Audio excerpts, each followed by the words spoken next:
the Tiverton Town Council meeting of February 8th. Please stand for the Pledge of Allegiance.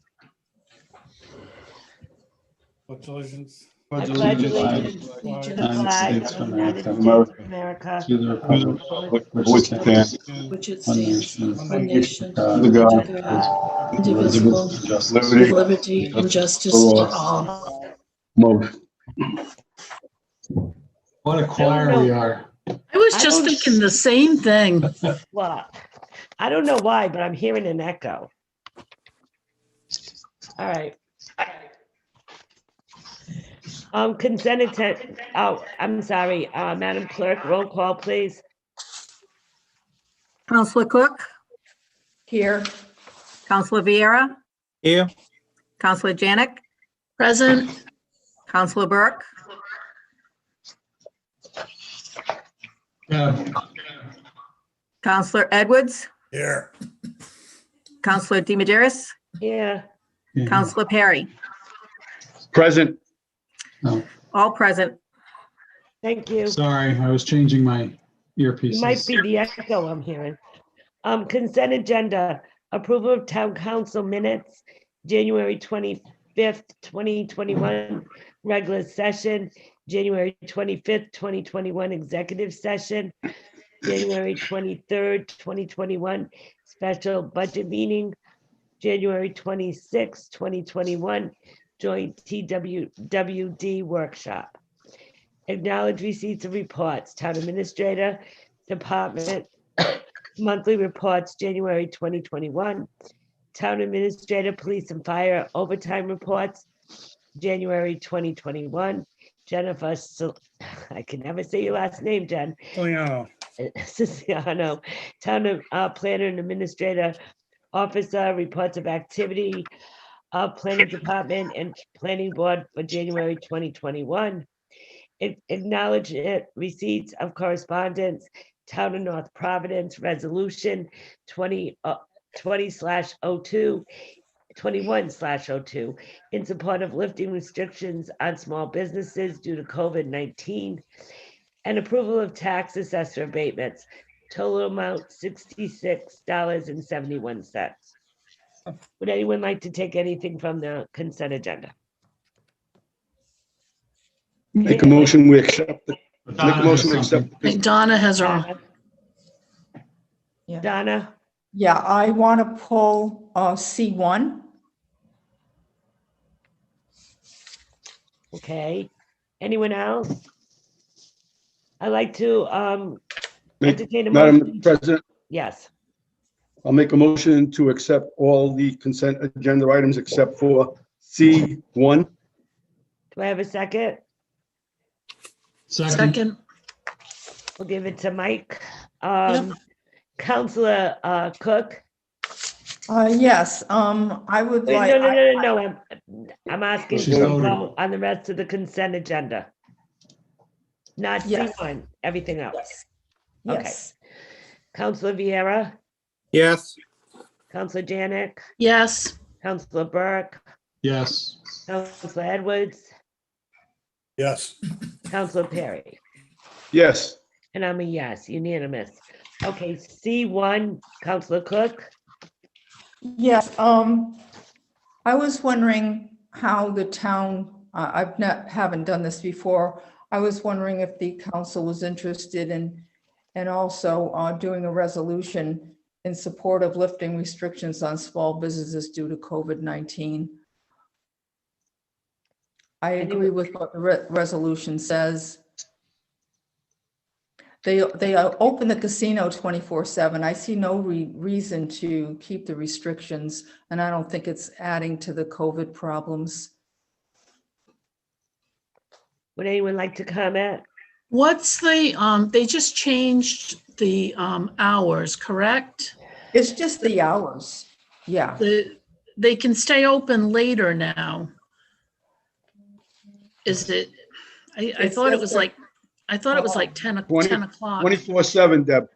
No, I know, that's no, not- I know the casino is, but I'm talking about the restaurants, and they've all increased, I thought, till 10 o'clock. Effective Well, last week. Chris, do you know that? I thought it was 10 too, but I might be wrong. I think it's beyond 10. I think they can serve up till 10 now, so they're still open till, I think they can stay open till 10:30 on the weekends. But if they also increase their capacity from 20, To 50% to 40%. 50%. and they can have 2 families at a table instead of 1. So what are they asking here? To go back to To whatever the lift all town, looks like it says to lift all restrictions. right, so it'd be whatever the town's restrictions are. So basically, Tiverton doesn't have any separate restrictions from the state. We So, close at 1 o'clock, right? Some places don't. correct, but what I'm getting at is that I believe there are some communities that have more restrictive issues than what the state is. As a municipality, we cannot lift restrictions that the state government has out there. So if you had, let's say you said that the state said you had to close by 10 and the town had it that you couldn't serve any meals after 8, you could lift your own restrictions, but I don't believe you can, you can put a resolution into it, but it doesn't make it that you can lift the restrictions.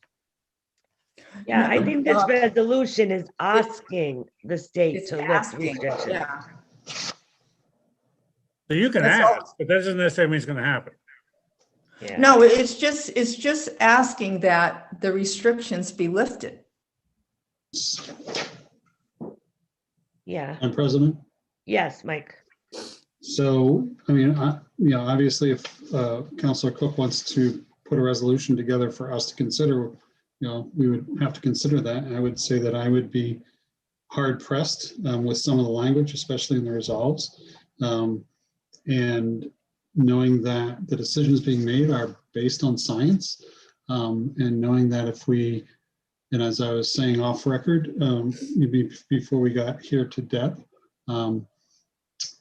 surprisingly to me, my program that I operate for families right now that are involved, COVID positive or somebody is, has spiked. We were at pretty much 0. Well, we were at about 3 families, 1 large family, so 10 people Monday a week ago. And as of yesterday, we were up to 6 families, and we had 22 people. So it's clear that there's still spread out there. And we certainly don't have the science to back up any of the language that's in this resolution. The state has the science and the CDC has the science. Well, I don't think that that's completely true, because the restaurants have been the hardest hit, and they're the least of the so-called spreading at all. And to just keep hammering them for almost a year now, when they're the lowest ones, it's being spread at home basically. And That's not true. yeah, well, I've seen the numbers, and it shows that most of it's spread at home. Because the And- restaurants aren't operating at full capacity. There's a reason for that, and that's a good reason. And I don't disagree that it's hard on those business owners, but there's a reason for that. No, I disagree. I think. Where's the it's got to be- science? Where's the science that you have? No, I don't think so.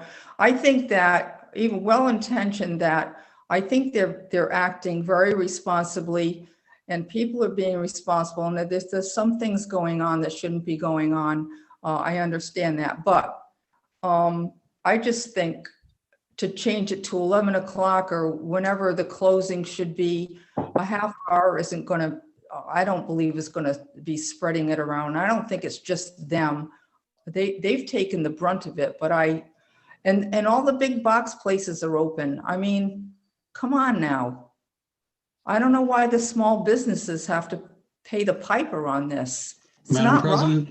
Madam President, and I apologize for my part in this, but this is not on the agenda for discussion, I don't believe. I think we would have to have a resolution before us to have a more full, open discussion. Yes, I do think that Donna needs, if you want to do this resolution, I think we need to put something together But I have to tell you, Donna, I disagree with that. I think the Board of Health is Well, what's then guiding there's the no state. point. Everyone's closed-minded on it. It's not fair to the small Well, I don't, businesses. Donna, I No, don't that's think not it's fair to true. say, wait a minute, Mike. I don't think it's We'll fair just to move say on. we're closed-minded. I think what we're saying is the Board of Health is not recommending it at this point, looking at the numbers.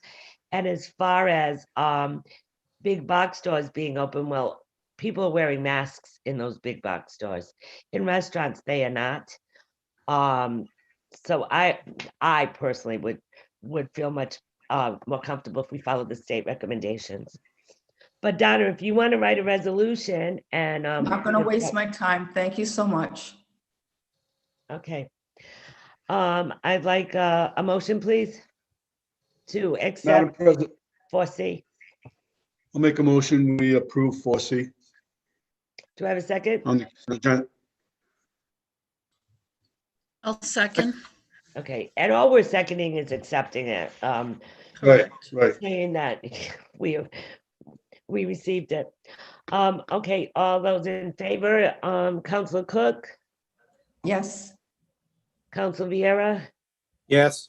Councilor Janick, Yes, Councilor Burk, Yes. Councilor Edwards, Yes. Councilor Perry. Yes, I couldn't find you. And Councilor I'm right Dean, here. like you moved on me. And I'm a yes. Thank you. Public comments regarding a council agenda item or other town businesses. We have received one by writing, I assume. Comments received, Stacy Ober, American Kennel Club, in appreciation for incorporating AKC's recommendation in the draft annual animal ordinance. I don't know if Stacy is here. No. All right, well, I can read what she wrote. It goes to say, please accept my appreciation for incorporating AKC's recommendations into the draft ordinance, chapter 10, section 10.1 and 10.2, public nuisance of animals being heard. And she said this evening, but I believe she meant last meeting. If I can be assistant to you in the future, please don't hesitate to contact me. Stacy Auber, JD, Legislative Analysis and Community Outreach, New England Region Governor Relations, the American Kennel Club. Thank you, Stacy. Joan, is there any other public comments? no other public comment. Perfect. Okay, public hearing. Ed Mazzaferro, 59 Nanaquacket Road, request approval of sound variance for a wedding on June 26, 2021, from 4 p.m. to 11 p.m., subject to meeting all legal requirements. Is Mr. Mazzaferro here? I don't see him. There's one phone number, but I know who that is, so. Okay. So I guess Mr. Mazzaferro is hosting his daughter's wedding at his home on 59 Nanaquacket Road on June 26, 2021.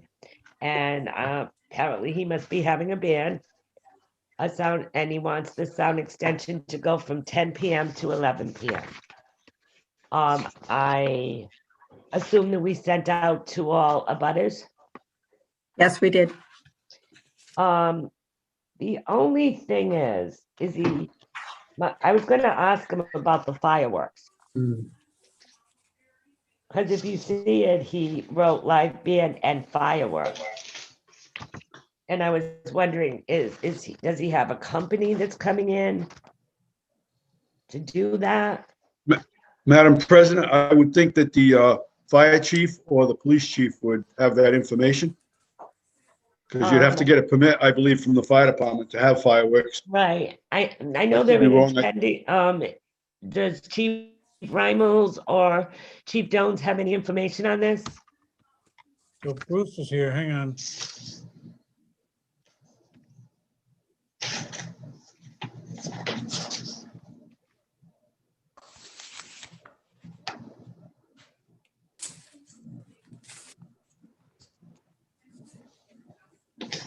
Hey, Bruce? Hello, chiefs. Hello. Does anybody have any information regarding this?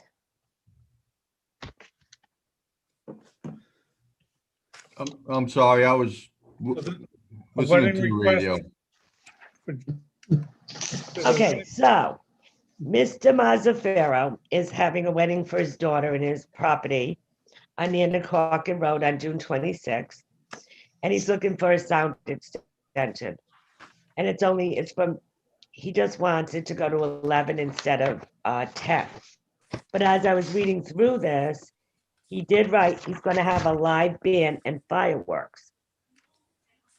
And I was hoping he was here tonight so I could ask him what was going on with the fireworks. Do either one of you have any recollection of a permit on this? Or any involvement with this at all? I do not this particular one. Okay. Now, in order to have fireworks on your property, you do need a permit? Yes, you would need a permit. They would have to be obviously state approved and all that. Right. Other than the ones that are legal, which basically are the ones that stay on the ground and shoot sparks. Right. And we've run into this in the past and have had questions with this before. So I would hesitate to approve this unless we could speak to the gentleman and get further information regarding these fireworks. Any council want to weigh in on this? Well, Madam President, would it be advisable? That's not until June anyway, correct? Right. Yeah, so yes, I would make that a motion to hold off on approving this until we get a little more information on the fireworks issue. Do I have a second? I'll second that. So I think the motion would be to table it and have the town clerk reach out to Mr. Mazzaferro and ask him to come to our next meeting, and so we could ask him some questions about these fireworks, and I guess in a way make him aware that he does have to have a permit for this. I'm not sure he knows that. So the moved, though. Okay, I'll so make that motion's been made and seconded. Any further discussion? So there's a list of abutters. Are any of those abutters here? No. Okay. I didn't see any of them. Oh, No, the people in it- Wait, there might be one. Hang on, I gotta, I mean, if there they're is a here, person in the waiting room I don't know, so. if they're here, we probably want to hear. Well, that would mean I'd open the public hearing, and I certainly could do that, and then Mike, I could table the public hearing until the next meeting, correct? Okay. Yes. So I'd like to open the public hearing. Is there anyone in the waiting room that would like to comment on this subject? So can you raise your hand if you're in the waiting room and you'd like to speak on this matter? I don't see anybody there. So, in the bottom of the panel, there's a raise your hand in front of the Zoom. So I'm just trying to think, Mr. Conley, you're the only one I don't know in the waiting room, and I don't know if you're here to speak on that matter. Hey, Peter. Oh, wait, He's an applicant for assistant solicitor. Oh, okay, that's what I thought. Thank you. Okay, sorry. No, that Nate, how about, do you see the top where it says one phone call and listener? That's Rick. Oh, Rick that's can get right. on computer and phone. Okay. All right, with no comment, I'd like to close the public hearing. Well, Alex never got it before. You gotta continue the public I'm gonna, hearing. well, I'm gonna, okay, Yeah, but I'm I gonna know. close this portion of it. I can do that, right, Yeah. Mike? Okay. Yeah, you just have to tell me what to do with them, and as long as All I right, can I get think into it. Mike's Mike, you're talking on to mute. someone Mike, you're else. not muted. Yeah. I can do that. Okay, Okay, so great. the motion's been Thanks. made and All right, bye. seconded. All those in favor, Donna, Yes. Bill, Yes. Deb, Yes, Jay, Yes. Yes. Joe. Yes, Mike just said yes without me asking him. I wasn't sure. I had to pull my Yeah, it's earpiece out. okay.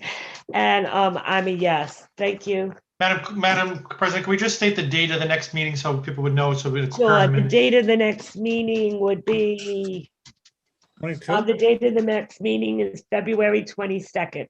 Right, so this matter's been tabled to February 22nd, 2020 for further public Continue, hearing. right. Yeah. And Joan will try to get in touch with this gentleman. Yes, Thank you. do that.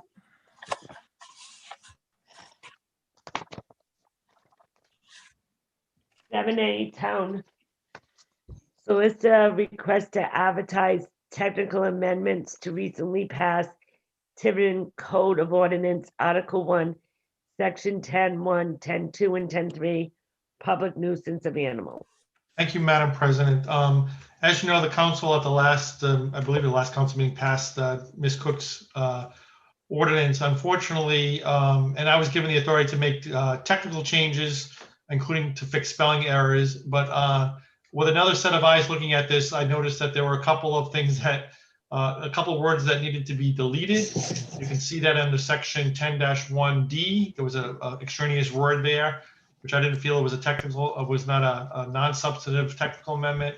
And there was a misspelling or a change of "for" to an "or" on 10-2, 2. And I believe that's it.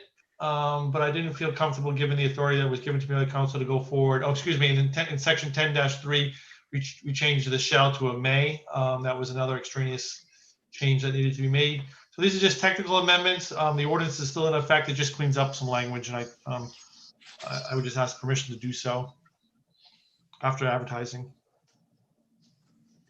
So the council can, so I didn't feel I had the authority to make those changes without the council approval, so we have to technically advertise it. And you can vote on it again, just to make those 3 changes. So when do we have to advertise? We have to have it at another meeting? Yes. Okay. So make a So, motion, Madam President? yeah, the only question I have is, how many weeks do we have to advertise for this one? 21 days, We still have to do the 3 weeks? Yeah. 21 days. Yeah. That doesn't mean the ordinance is not in effect. It's just cleaning it up. So the ordinance is still in effect. Okay, go ahead, Michael. Make a motion that we advertise the request, well, we advertise the technical amendments for the, to the recently passed Tiverton Code of Ordinances, Article 1, Section 10-1, 10-2, and 10-3, public nuisance of animals. Do I have a Second. second? Who seconded? Second, Okay. Joe. All right, so I have a motion and a second. Any further discussion? Councilor Cook, Yes, Councilor Vieira, Yes. Councilor Janick. Deb, you're on mute, but I'm gonna assume you said yes. I Yes. read your lips. Councilor Edwards, Yes. Councilor Perry, Yes.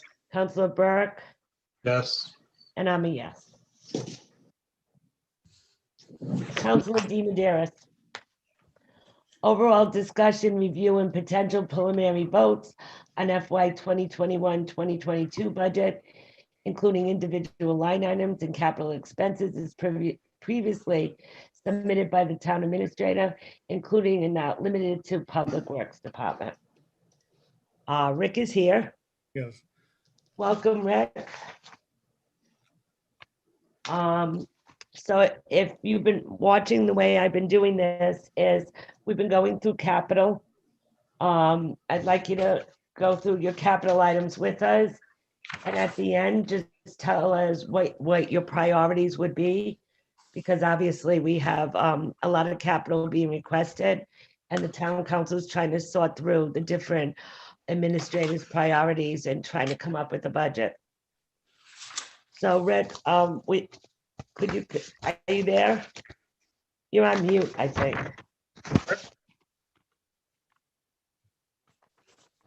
Yeah, Rick, trying to get. I don't know if he's lost his phone. Hang on. I can see him. Yeah, I can too, but I can't quite. I have to let you guys know that my dog just ate my homework and he ate the executive session. minutes. And it's a good thing I read them, but they're scattered throughout my living room right now. And that's why my picture disappeared, because I had to go get them. No. Okay, hang on. And you should see the floor in my living room right now.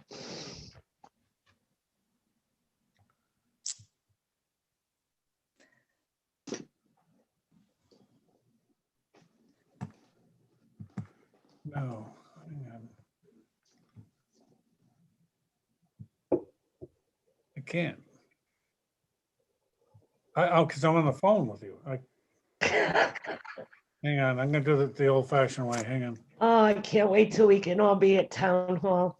Can you hear me now? Rick? Rick? I can hear you on the DPW phone, but I can't evidently speak. We can barely hear him. Can you hear him now? If you look, he's on twice now. I know, but I can't get him unmuted on the phone. And he's unmuted twice. Because it says ask to, so. Yeah, just Oh, press wait a minute, ask. maybe I can press ask.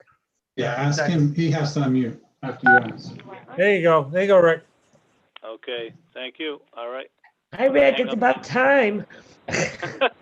So, Madam President, before we get going, can I, just for clarity, we have two people in the waiting room who are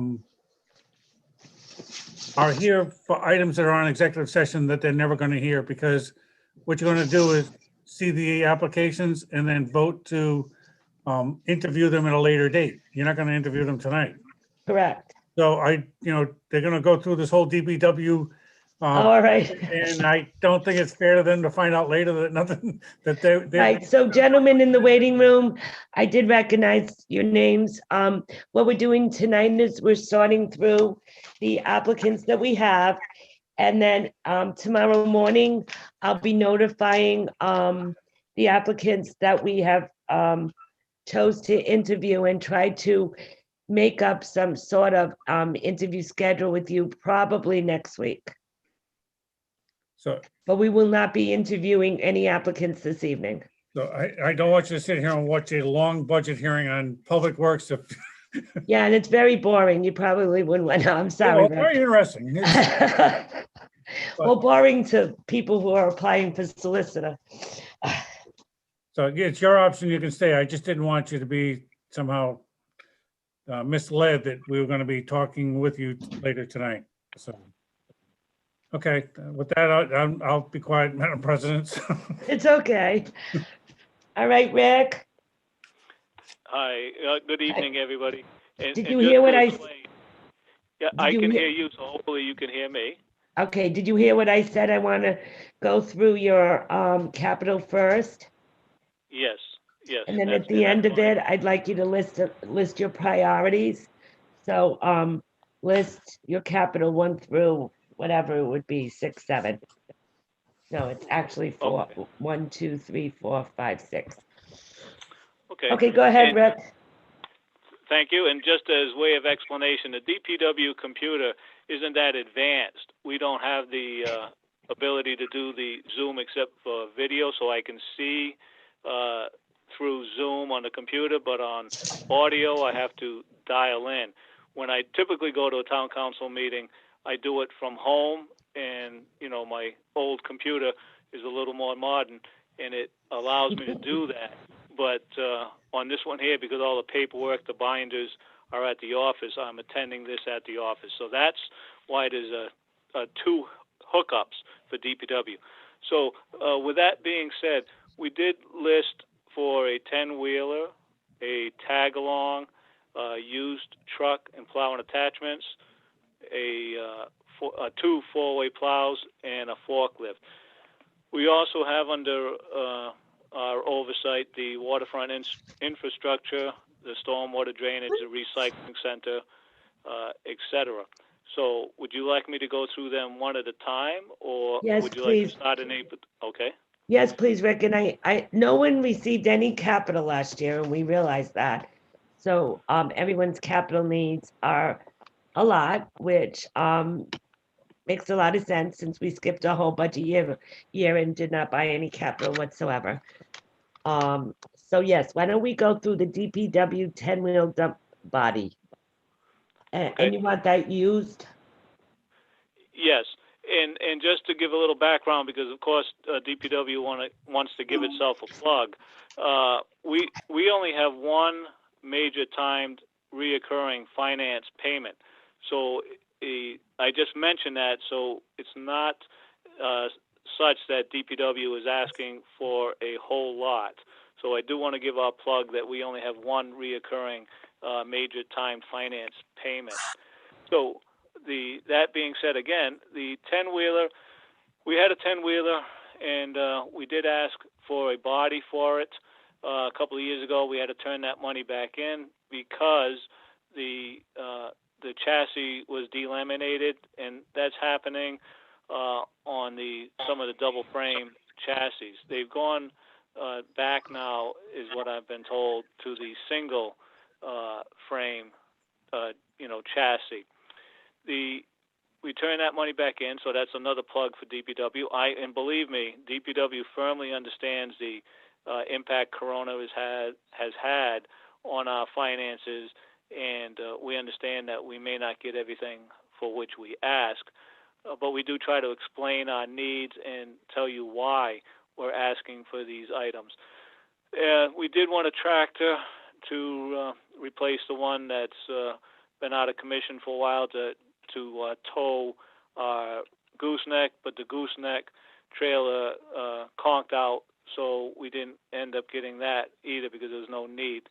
So again, we haven't had a 10-wheel or similar dump body for a while, and we like that to transport materials and to tow the tag along so we can transport, for instance, our dozer.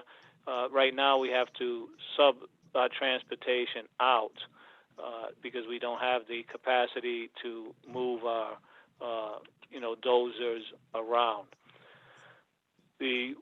So do you have any questions on the 10-wheel or similar dump? And why we call it a similar is because you can get a 10-wheeler, you can get a triax, and I try to learn a little bit as I go along from my mistakes. And last time we asked for a tractor, and we were not allowed, understandably, we were not allowed to use those funds for a dump body because it had specifically listed a tractor and nothing else.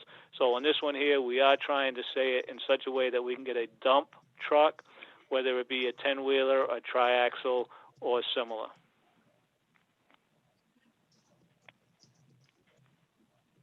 Okay, and then you want the tag along. Yes, the dozer weighs a little under 25 ton, so that's why we're looking for that. And when we look around for both the 10-wheeler and the tag-along, these are the prices that we see out there. That would be a new tag-along. The dump truck would be used.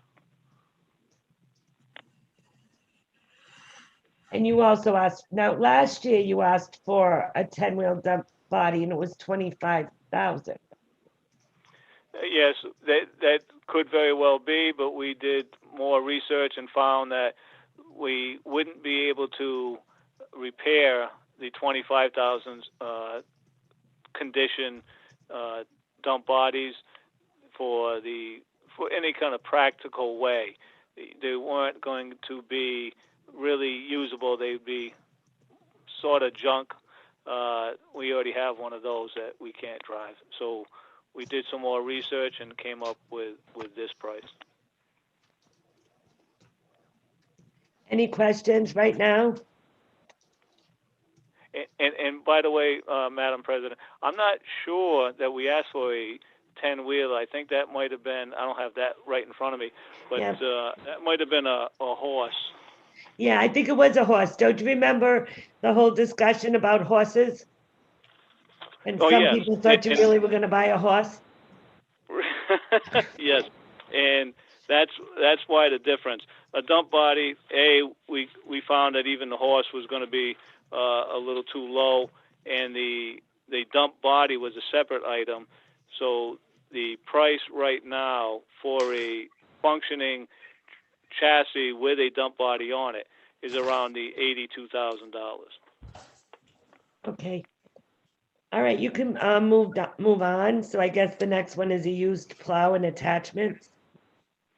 And by the way, I would have to say that I did pull, that's why I'm here at the office. I pulled out the binder for the 21, and there was a 10-wheel dump truck in there. So as I mentioned, that the price was unrealistic at that time. So moving along to the used truck, plow, and attachments. What we have found is and I'd be updating my priority list at the end of this conversation also. Where the trucks are conking out too much on the 6 that were built last century. So I would probably, and I would ask, and I'm not sure how you technically go about that, I would sacrifice the 4-way plows right now and ask for 2 used trucks, plow, and attachments. Basically the last 3 storms, we've had 6 and 7 trucks running the whole storm instead of the 13 that we have. And it's very hard to, plow and sand when we have, only 6 or 7 trucks out of 13 running continuously. And they just keep conking out. I have sent emails sort of outlining that, different kind of things that we're facing with these antiquated trucks. Again, bearing in mind, and I do say this for the effect, 6 of the trucks were built last century, and they were used vehicles, and they had used not dump bodies, but snowplow bodies put on them. So we're working with fairly old, to say the least, equipment, and when you have that, they don't stand up. You can't be plowing 15, 16 hours and have these things keep running. The pony motors that run the sanders are a separate motor. That's a very antiquated way to run things. 2 fuel systems, 2 engines to keep running. They don't make parts for them anymore. We've talked to junkyards, and they chuckle. They don't even necessarily have motors that old. So you have to buy new ones, and it's just not the way to go for the independent engine to run the sanding operation of the plow truck. The tractor is listed, but it's not funded. We didn't bother with that at this point. We hope that the 10-wheeler and tag-along will take care of us. The 4-way plows, of course, we'd love to have those, but at this point, we would sacrifice that 40, ask for another 5,000 so we can get 2 more trucks. We have 9 routes. We'd like to have 10 routes. And to do those with 6 or 7 functioning trucks, and bear in mind, please, that not all those trucks that are functioning have sanders. We have some that simply plow, and it's hard to plow and sand 9 routes. We would like 10 routes with a lot less than 9 or 10 plowing, sanding trucks that will stay running. There's 90, 95 miles of road in town, and we're going 1, 2, 3, 4 passes on these to get them from curb to curb. It's very, very time consuming.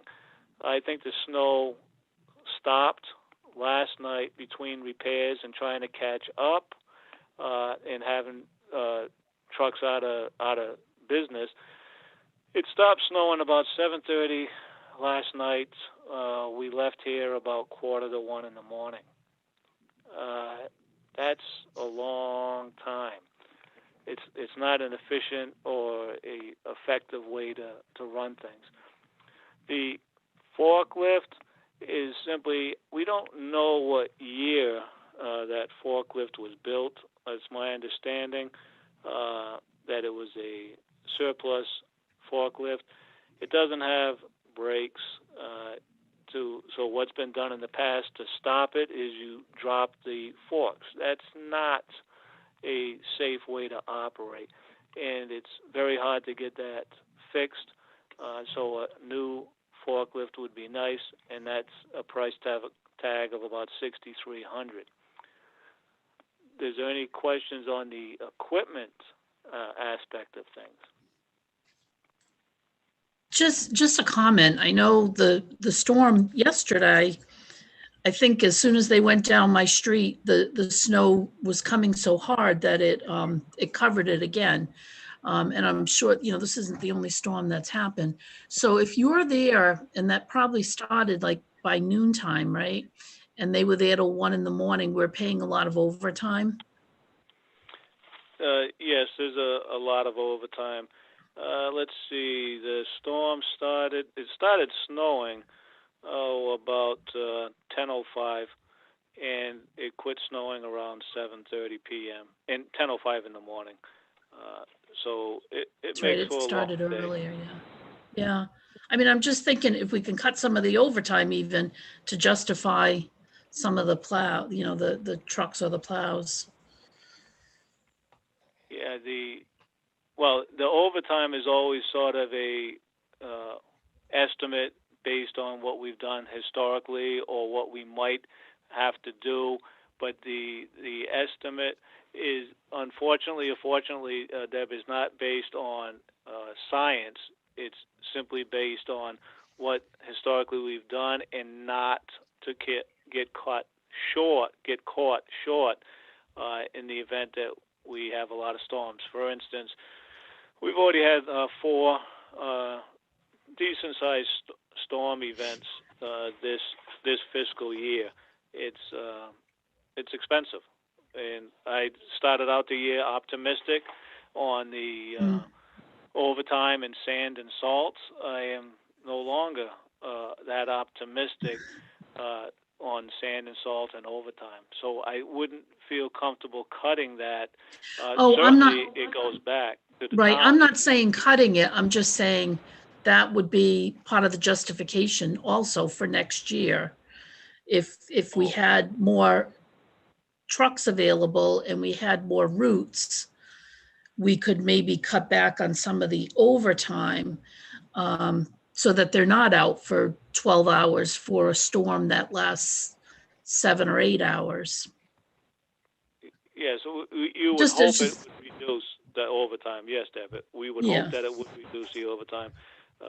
Yeah, So- I would never want to cut it now, Rick. I mean, I think we're going to get snow 2 or 3 more times this week. Right, which is always something to look forward to. Okay, Rick, the next thing I see is under capital improvement. Denise, can I ask a question? I have Of my hand. course, Bill. Yes, of course. So Rick, what happened after 7:30? Were you guys just picking up the broken down plows? What happened between 7:30 and 1 o'clock? Well, trucks 2, 3, and 8 were never operational for the storm.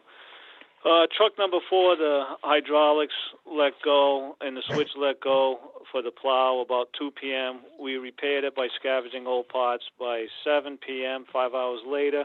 So meanwhile, that route isn't being done. Plus, the mechanic is fixing that instead of plowing because we're shorthanded. Typically, the mechanic is out plowing. Not ideal, but we make do. Truck number 5, the hydraulics failed. We got it fixed again in about half an hour. Truck number 25, the plow headlights were no longer functioning. That was about a little less than 3/4 of an hour.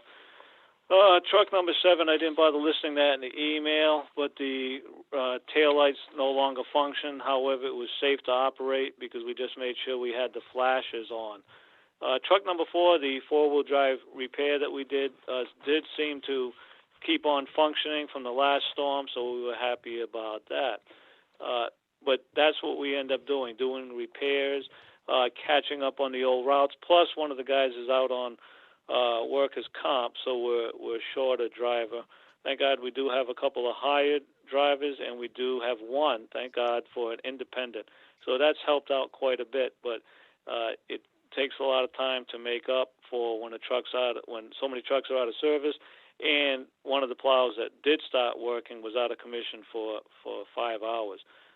So you take a lot of time to try to Sure. catch up to that. Thank you. Thank you. Anyone else? I just want to clarify one thing on these trucks, and, I've gone through this with Rick a little bit. Some of these trucks, I remember purchasing when I was on the budget committee. And it's not so much the trucks that they're old, it's when we bought them, we took the sander and the pony motors off of trucks that were 10 years old already. So some of these stuff goes back to the early 80s that's on these trucks today. It's not so much the cab and chassis, that's the sander and the pony motors on the back are nearly 40 years old. So they are just breaking, you can't even get parts of this stuff anymore. So that's a big inhibitor of running this operation the way it was normally run. And obviously not having limited staff, not that I'm saying we need to hire more staff, but having some individuals out and not having subcontractors because of this whole insurance issue, which is really, in my opinion, a misnomer.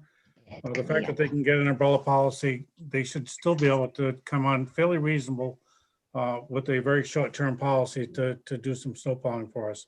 I just think that because every city and town is in the middle of doing this $1 million coverage, it is inhibiting the DPW to get some outside contractors to help. But his equipment, snow equipment, is in pretty poor shape. And the trucks themselves too, and thank you, Chris. The trucks themselves also have engine problems. Number 8, the engine doesn't function at all, but that's not even that old a truck. That's one of those internationals, which the ambulance, the fire department had the same issue that had to be replaced. But we don't have a Cat or a Cummins that would fit in this, and the town is not comfortable in putting another international in that because nobody can guarantee those problems have been solved. That's part of a multi-billion-dollar lawsuit, is my understanding, with the international engines. But some of the older trucks too, for instance, number 2, the head gasket in the engine, that's going to have to be machined probably. They leak coolant, and they leak hydraulics. The engines are old themselves too.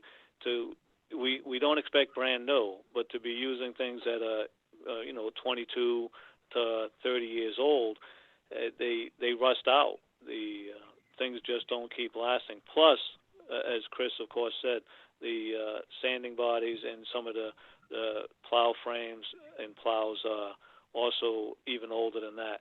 And the fixed plows, those days are long, long, long gone. But we still have half a dozen fixed plows, meaning they don't turn. You just put them where you angle them where you best you can, and that's it. You go around the cul-de-sac, you can't turn it. You just go around. It's always pointing to the passenger side. That's an antiquated way of doing business.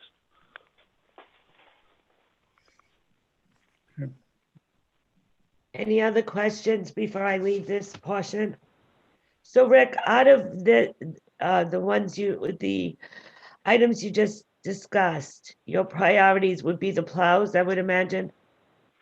Well, I did, Denise, start off with an email way back when saying the priority was if I can find that sheet, was the plow, was the 10-wheeler and the tag-along.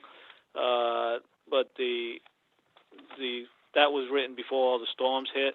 So we have switched that. We haven't done it in writing, but we would switch that we want, if we can, a couple of chassis with plows and attachments, even ahead of the 10-wheeler and the 25-ton tag-along. We'll just have to do that another year. Okay. And we would sacrifice, getting the 2 systems of the 4-way plows because we would want to put that towards, 40 of the 45,000 for the estimated cost for a used truck plow and attachments. We hope to obviously get with those chassis with the plow and attachments, they would be what they call 4-way plows. They go up, down, and turn left or right. That's a modern technique that they developed maybe 40 years ago. So it would be nice to have something like that. Okay, and as far as the forklift, the present forklift we have sounds unsafe for our employees. Well, it's not safe in the condition that it's in to use when anybody's around it. We don't have to use it very much, but what happens is when you get a load and a pallet, you have to, and sometimes it costs extra money for somebody to actually deliver it with a Tommy gate so they can lower it and you can have it delivered. So again, most outfits this size, there's plenty of businesses a lot smaller than DPW that have a forklift that actually functions. But it's not at the top of the list. It's number 5. Okay, thank you. Now you do have a capital improvement. Yes, yes we do. The first one on that is the Stonebridge dock. It would be nice, at least in DPW's opinion, to have access from the brand new Stonebridge abutment, which is a beautiful place for the townsfolk to go, to be able to access the old dock, wharf, and and the floating docks. So that was discussed, of course, last year. But again, as you pointed out, Denise, that all the capital, understandably so, was cut. So we put it in again this year. Okay. Any questions on that, Deb? Sorry, I had to unmute. So I think, Rick, we talked about this last year, that we could then utilize that for our harbor master boat and our fire boat. That is my understanding, Deb, yes. So that we wouldn't have to pay the docking fees to Portsmouth or wherever it is now. Yeah. And it's a great resource to have all those spiles out there right next to the brand new Stonebridge abutment, and not spend an estimated $10,000 to have another very nice amenity. It just seems to be money well spent. Because we have the parts, correct, that are in good working order. We just need to purchase additional parts for the structure. How I would say it is we have a lot of good infrastructure there, but when we do it, we don't know for sure.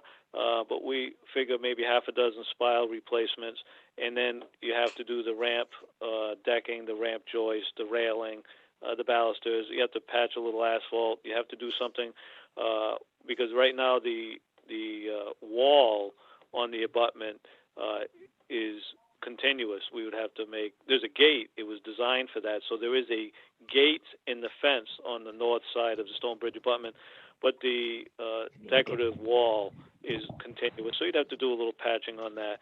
And those are why the number comes in around 10,000. Because I believe that when this was presented to the budget committee last year, Mr. Cox said that he had actually physically himself gotten in the water and looked at the infrastructure and thought that he was comfortable with this dollar amount. It's a shame we didn't get it last year because it really seemed like a win-win situation, but obviously COVID changed that. But he was pretty confident that we could get this dock in place for this amount. I think you might have some people volunteer their time to help with the labor to do it, because there are people that are interested in having it. And of course, if we don't have to replace those spiles and nothing else crops up, again, that money would just be left to my understanding, the general account. So, but we don't want to shortchange it and then find out we can't do it if there's some spiles that are rotten.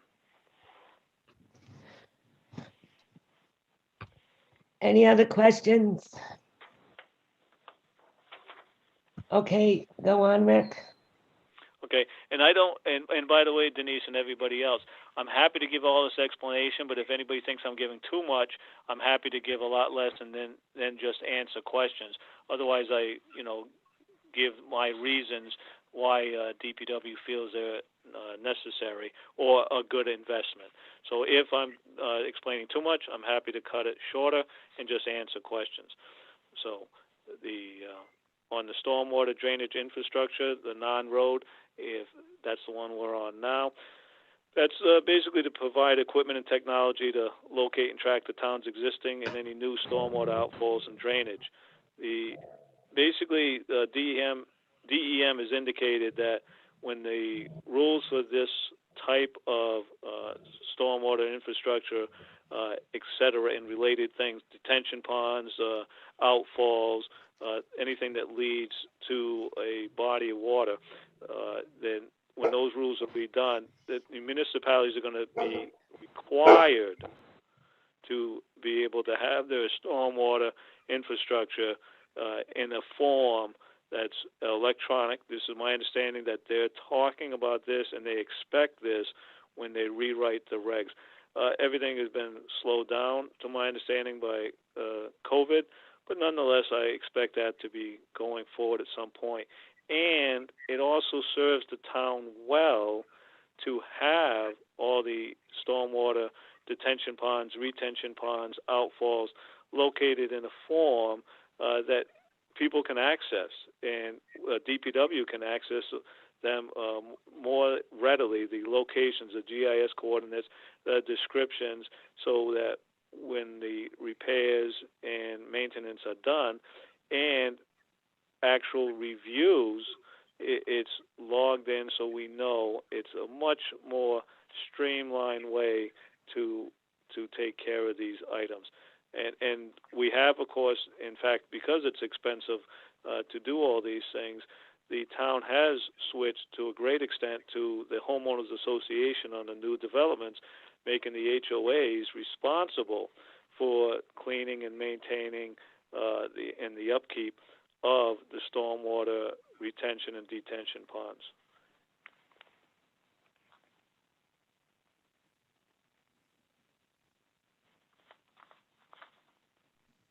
Are there any questions on that particular item, or would you like me to go on? Go on, Rick, unless there's questions. Okay, and of course, as they say, I'm happy to answer questions at the end also, of course. The next one is the recycle center construction, and as I think everybody is probably aware, that was put in last year's budget, but for obvious reasons, that was cut out. And thank God we got an extension, and we hope to keep that extension from DEM for the landfill. But eventually we're going to need a recycle center. The transfer station concept was nixed by the town because it's a lot more money to permit and a lot more money to construct. And it would be, of course, more money to maintain. So it would be a recycle center, and Park Corporation, which is doing all the permitting, et cetera, in the plans, they estimated, so we kept it at that, at $600,000. Now, Rick, we did have some, we had the infrastructure, the park infrastructure money. Have we started some kind of work up there with those funds?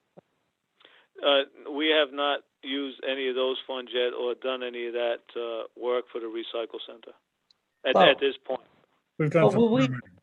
We will be able to use some of those funds, correct?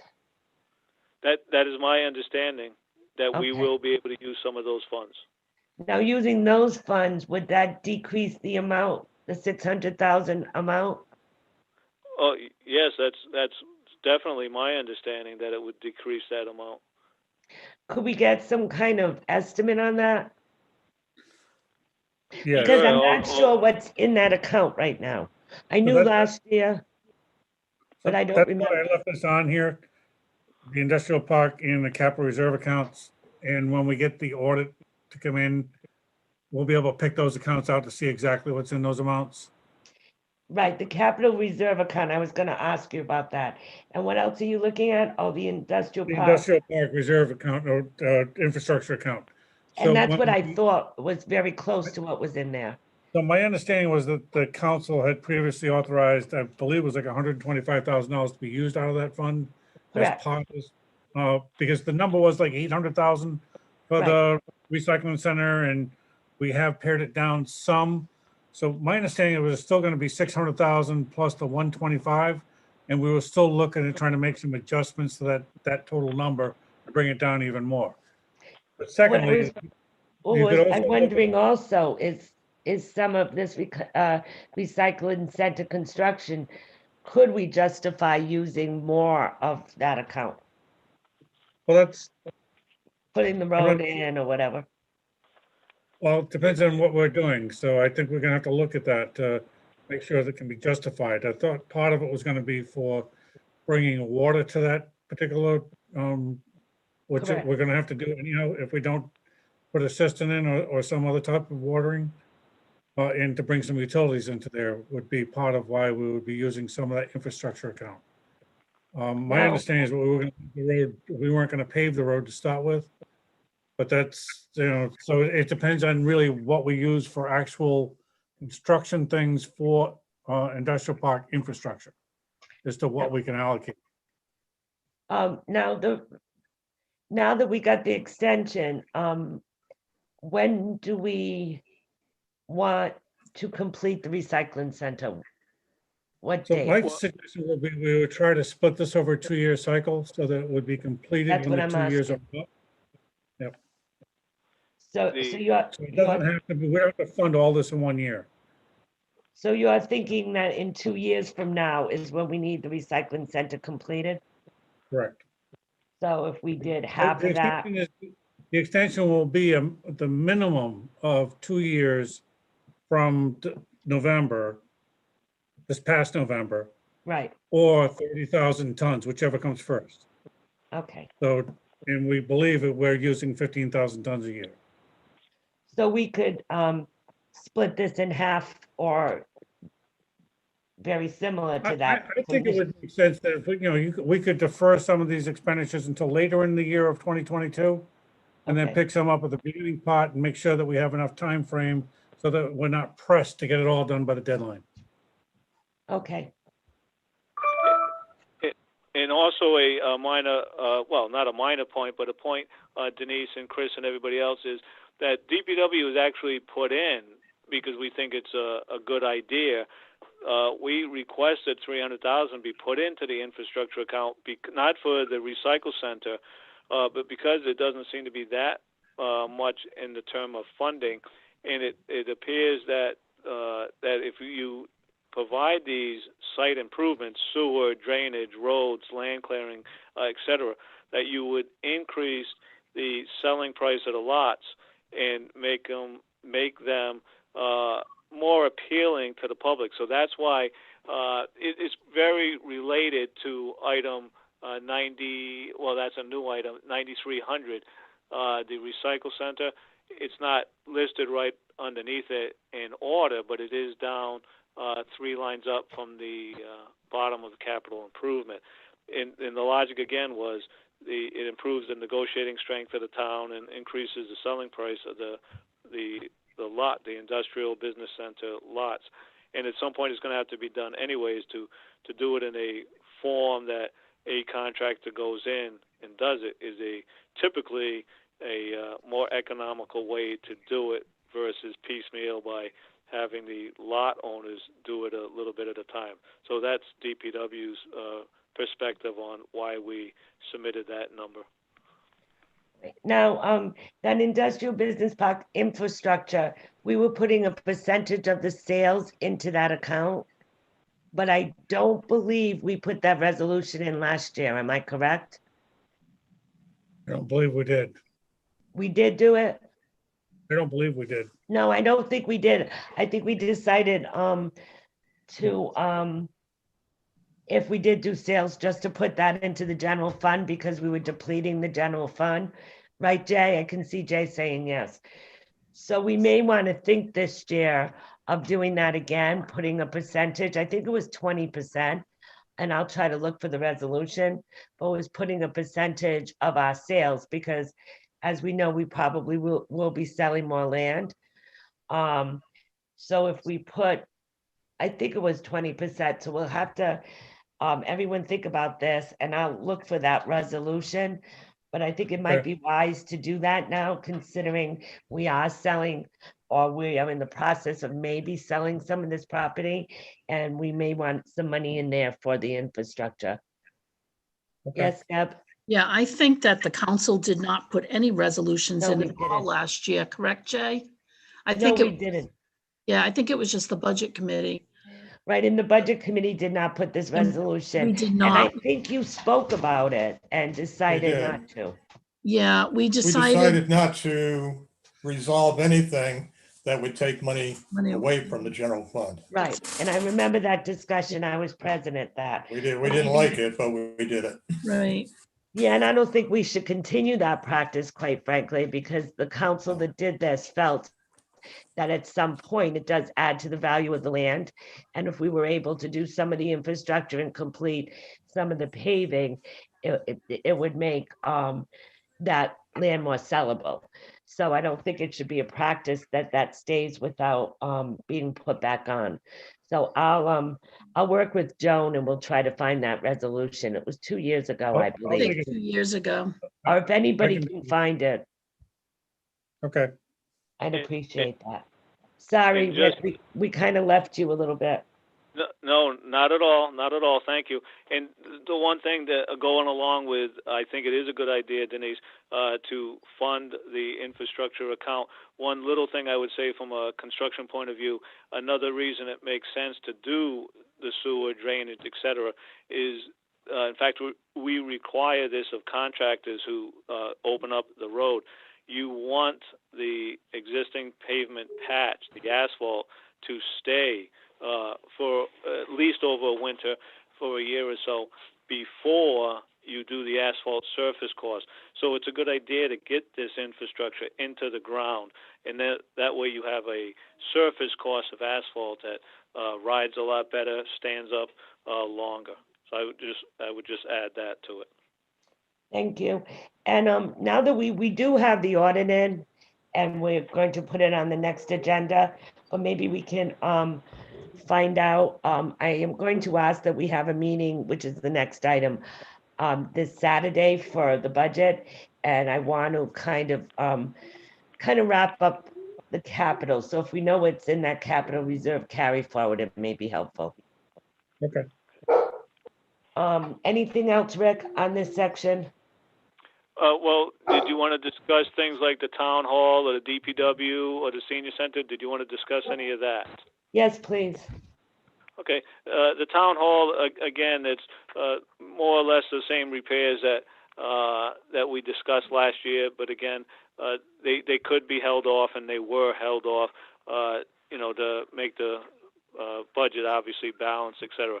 But there are items on there that, could very well be done this fiscal year coming up or in the next fiscal year, and they tally, obviously a little more than 10,000, but we put in 10,000 for that so we can do some of the work at the town hall. And I'm happy to list all those items, but they are in the the packet for the budget. So hopefully they're explained well enough that people understand why we're asking.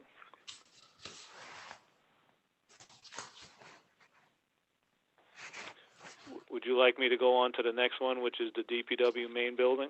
Yes, please. Okay. And by the way, I'm happy to go through this as quickly or as slowly as anybody wants. I don't want to drag it on, but I also don't want to rush it. I want to make sure that everybody gets whatever answers that they would like. So the DPW building, there really hasn't been much rehab done, so we would like to do some rehab, but also some of the items, which is because of mandates for the upgrades and rehab by the trust, I believe it was, and DEM, both on reviews. We had to spend the money on safety upgrades, which is a very good thing to spend money, but it didn't really get some of the repairs done that we would like. And we still are in need of some safety equipment, oil spillover drums, that kind of thing. So we put in 10,000 for that. And besides the repair, some of the concrete, some of the siding, the rotting wood, that kind of thing. So if there's any questions on that, of course, I'm happy to do it. happy to answer any of that. The next one is the senior center renovation. And again, there's a description in there for the things that were, and the senior center does a good job. Janick got grants, did some financing with grants, so that was terrific. But there's still obviously some things listed that, again, they total maybe around 18,000, but we've asked for 10 at this point because they don't all have to be done in fiscal year 22. That's for the senior center. In the senior center, the DPW came under some heat last year for not repairing things enough at the senior center. The particular complaints were, not valid, but nonetheless, the point that there are things that could be upgraded and repaired at the senior center, that part is correct. The particular comments about things leaking into the roof, that was incorrect, and holes being in the and a hole being in the foundation, that was incorrect. But these things do lend themselves to pointing out that there are some things that do need repair. Rick, is the roof completed? The roof right now let me look at my notes. If I remember it was supposed to be completed this year. There was a huge discussion. Yeah. I believe the roof was done on one side was done. Yeah. She was looking to finish the rest of the siding. Yeah, what's listed here is, I can certainly check on that. I don't have the capacity to memorize every single thing in the different Well, buildings I'm sure around Mr. town, but- Sluicer is going to ask you this question when you go in front of him. That Sure. he's going to We want to can know about find the that out. roof, and he's going to want to know about the other concerns of last year. Right. The roof was not a shingle type of leak. That was a wind-driven one-time leak that hadn't happened after that. That's not unheard of at all in construction.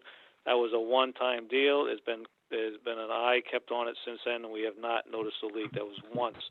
And the hole, yes, it was a divot in the masonry, but not all the way through, and that's been repaired. But I can certainly look to see. I do not have it listed, so the roof is either in acceptable shape for this fiscal year or it's been completed, and I'll check on that. Yeah, I want to say, Rick, that I think it has been completed because this was a very long subject. And I can remember, and I want to say I think it is, but we'll see. Okay, I will check on that. Thank you. Anything else? Anyone? Donna? Last year, there were situations where people wanted to know when some of the repairs were completed or not completed. And there was supposed to, other than a committee, which I had made a new committee, didn't want to go that route and wanted something on the website to show when something started and when something is finished. And Chris was working on that. And I was just wondering if there is anything on the website as to beginning and ending date on repairs on buildings. There is nothing up there yet. We did get the book that you were suggesting. I go through it as like a 5-inch binder of suggestions that should have been done or wanted to be done. I have not gone through that binder yet to extract out what has been done, when it was done, or when it was completed. And as of right now, we have not been doing anything as far as major renovations because we haven't set any money aside to do anything. So it's, there's really no projects going on right now. But it is a project. We do need to get a 5-year plan together. And I agree, we do need to put a starting date and an ending date, an update as to where we are with projects as we start to incur them. But right now, we're not incurring any of those types of projects because we don't have any money to do them. I'm going to go a little off the subject for a second. Mike, does anyone feel that Mike Marcello needs to stay at this meeting? It's not that I'm kicking you out, Mike, but this is a very long drawn out budget process that you probably don't need to be at. An executive, does anyone feel he needs to be an executive? We're going to have the police chief there telling us recommendations. I don't know if you want to be part of that, Mike, or if you want to be maybe watch the interviews and give us some input on the people we choose to interview. Yeah, that's fine. Why does Chris can just give me a call when you guys are done, and then I'll get in for the executive. That's fine. All right, I'm not kicking you out. I just thought you might have something to do while we do this. I'm enjoying this section. I'm learning a little bit about. All right, well, you can stay, Mike. You can certainly Get out. stay, but I didn't want you to feel that you were That's all right. obligated. I'm actually to stay. multitasking. I'm listening and doing some other stuff. Don't All worry right, about it. perfect then. I just was, all of a sudden I noticed that poor Mike is sitting here listening to roof problems, so, all right.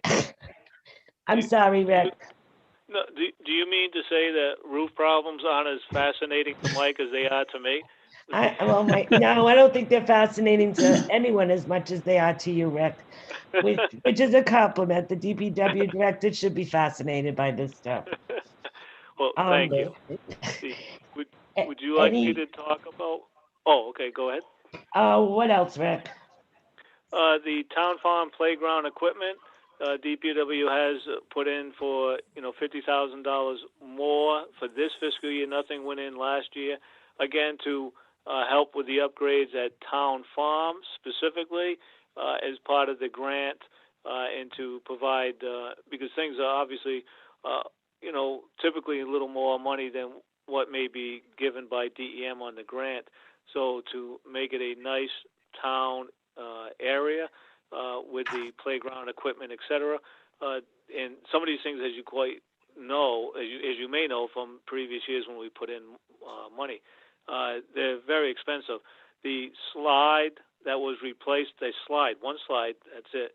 The slide that was replaced at Pecasset was I think $8,000 or $9,000. There's a lot of expense to the playground equipment because of longevity and liability. So the town farm, yes. Rick, I was gonna ask that Recreation and Stu come to us probably the next meeting or very shortly after that, and maybe we can all talk about it, because I've had some discussions with Stu on how he feels that we can match this grant, because we have to have some sort of match. And he does have some creative ideas. So I was thinking of inviting him either Saturday or we're gonna have to have another budget meeting next week also.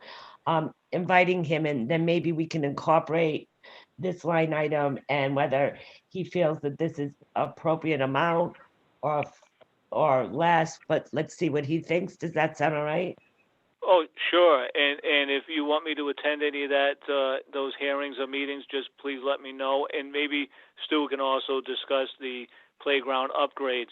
That was switched from particular locations last budget season before Corona hit, and that's why I think it might have been Trish or you, Denise, that said it would be better for restriction purposes to put in a town-wide thing, so that Bayview, Grinnell's, Pecasset, Town Farm, Fogland, and Boogamosh could all make use of that, and that's why it's worded that way. Yes. And again, there's backup for why the number 45 is in there. So that's why we listed it. Yes, I remember talking about that. Whether or not that's doable this year, I'm not sure, but I think we should talk to Stu about all of this and see if he really does need that $50,000. Do you agree, Chris? So I put the 50,000 in there because I wanted to make sure that as part of our discussions that we know that the 50,000 that was set aside last year is still available, and that might be what this is. That's So what I'm asking, because where where is that money? I believe the treasurer has it segregated. Even though there was not a resolution segregating it, I believe we did segregate it because it was matching the grant. So I'm pretty positive we have that money set aside. So Yeah. I just wanted to make sure. So I put it on just to make sure that if it wasn't in the treasurer's office, we would need to reappropriate it, which would have meant that we would have taken it back out of, after putting it back in the general fund, just taking it right back out again. But I believe we can get Denise to agree that the money is set aside. All right, so I think Already this, been taken care of. I all know that you agree that Stu is very up with all of this, and Yes, I think that we will invite him to come and speak to us.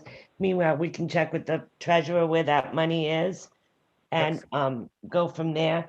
But Okay. yeah, I'm not even sure that belongs in there, but, and that would be really great if it wasn't. I think I put it as a placeholder because I wasn't really sure where it was at the time, but I think in the meantime, I have figured out that it is reserved.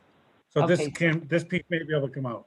Yeah, that's what I was thinking. Still has a request for some town farm security system and for the there was something else he had in there. Oh, some parts, I believe, that he was looking for townwide. But that we can discuss with him when he's on. Yeah, So I because think we're at the stage where we could go to the DPW budget. I think And- so and too. If I may just say, I don't disagree with what you and you, Chris, and you, Denise, are saying, but DPW, it's clearly DPW's understanding that the $50,000 is in a restricted account from previous, the 2 years ago fiscal year. But DPW put this in just because we see what the needs are over there, and that's an additional $50,000. That nothing was in last year, so that was a request for the fiscal year 22, independent of the $50,000. That is clearly I understand that that's been set aside in a restricted account. It's because the work is probably going to be, I'm sure, I know it's going to be more than what the DEM grant allows. Plus and I'm positive it's going to be more than the $50,000 set aside. So I certainly think it's a good idea, and I have discussed this with Stu. And a further discussion certainly can be made. But DPW's understanding was that the $50,000 previously was set aside in restricted account. This is an additional $50,000 just to clear the air. I understand that not necessarily everything on the DPW capital list is going to be approved, but just to make sure everybody understands that DPW's opinion was that's an additional $50,000 to help the town farm playground area, adult fitness center, pickleball, all that is an additional $50,000. Thank you.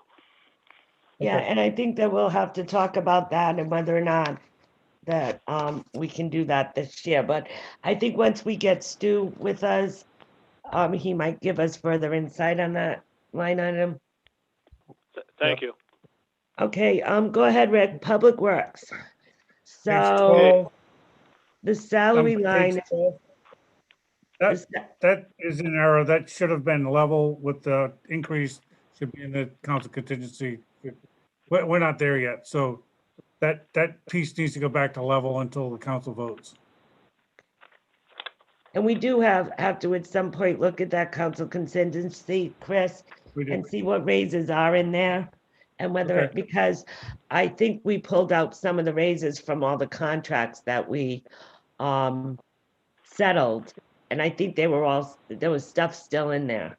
So, all right. So what else on the salary? Anything, Rick? There's really no big increase. Pardon me, the last word I missed? There really isn't a big increase in that. Correct. Basically all those items, a lot of those are simply contractual. The 5101, 5102, 5104 again, as we were talking about earlier and Deb was mentioning, is an estimate. The longevity 5108 contract, continuing education, that's because we have to give the licenses and the continuing education as needed for the CDLs, the hazmat, the hoisting engineer, etc. The clothing allowance, again, is a contract item. And going down the operating expenses. Just one question about the clothing allowance.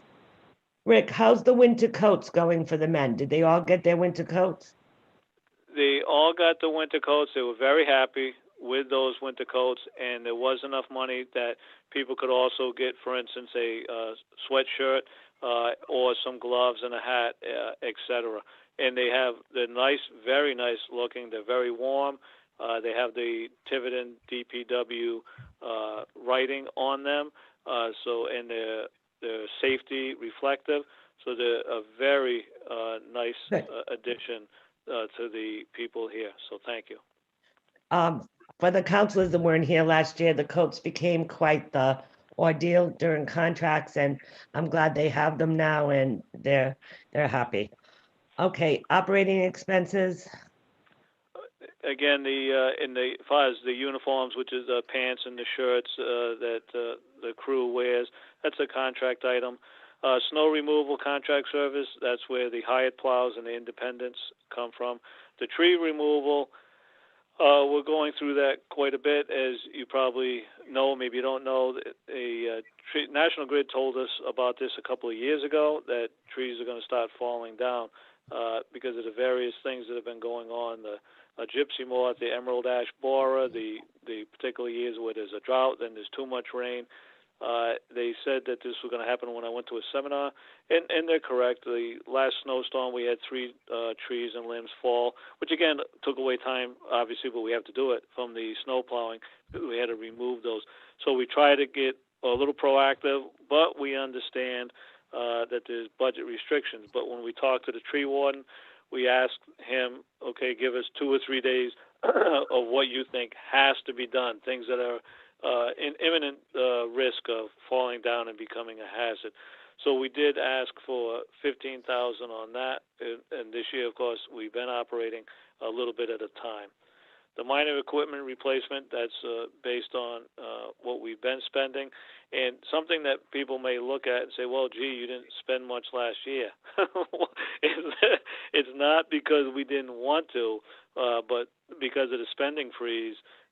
We understand that. We certainly understand about the spending freeze. We're not finding fault with that at all, but it put us behind because we could only do things that were actually breaking. We couldn't do anything proactive to that.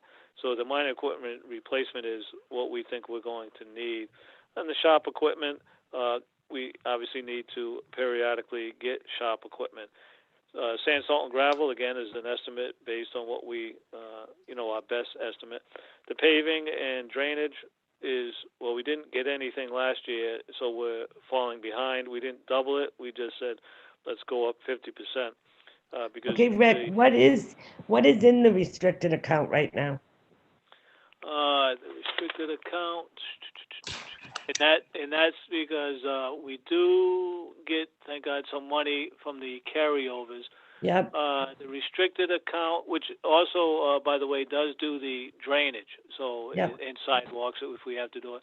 Paving right now, Denise and everybody else, has $176,406.51 on this one. Now, is this before this audit? So was there more money put in this? Does anyone know? It started out as something like 28,000 because we have to actually leave a little cushion in there, Denise. Yep. Because we have to be able to do things like cold patch, hot patch, and drainage. But I believe Denise, the treasurer, Denise, added something like 150 earlier this fiscal year. So maybe that answers your question. Yeah, no, so what I think is this is probably higher after this audit, but I'm not sure. So we'll have to look at that. Now, do you have a paving plan for the spring and fall? Well, not really. really, but we would just do what we wanted to do before, but we're not going to be able to do a whole lot with that. We could obviously spend it.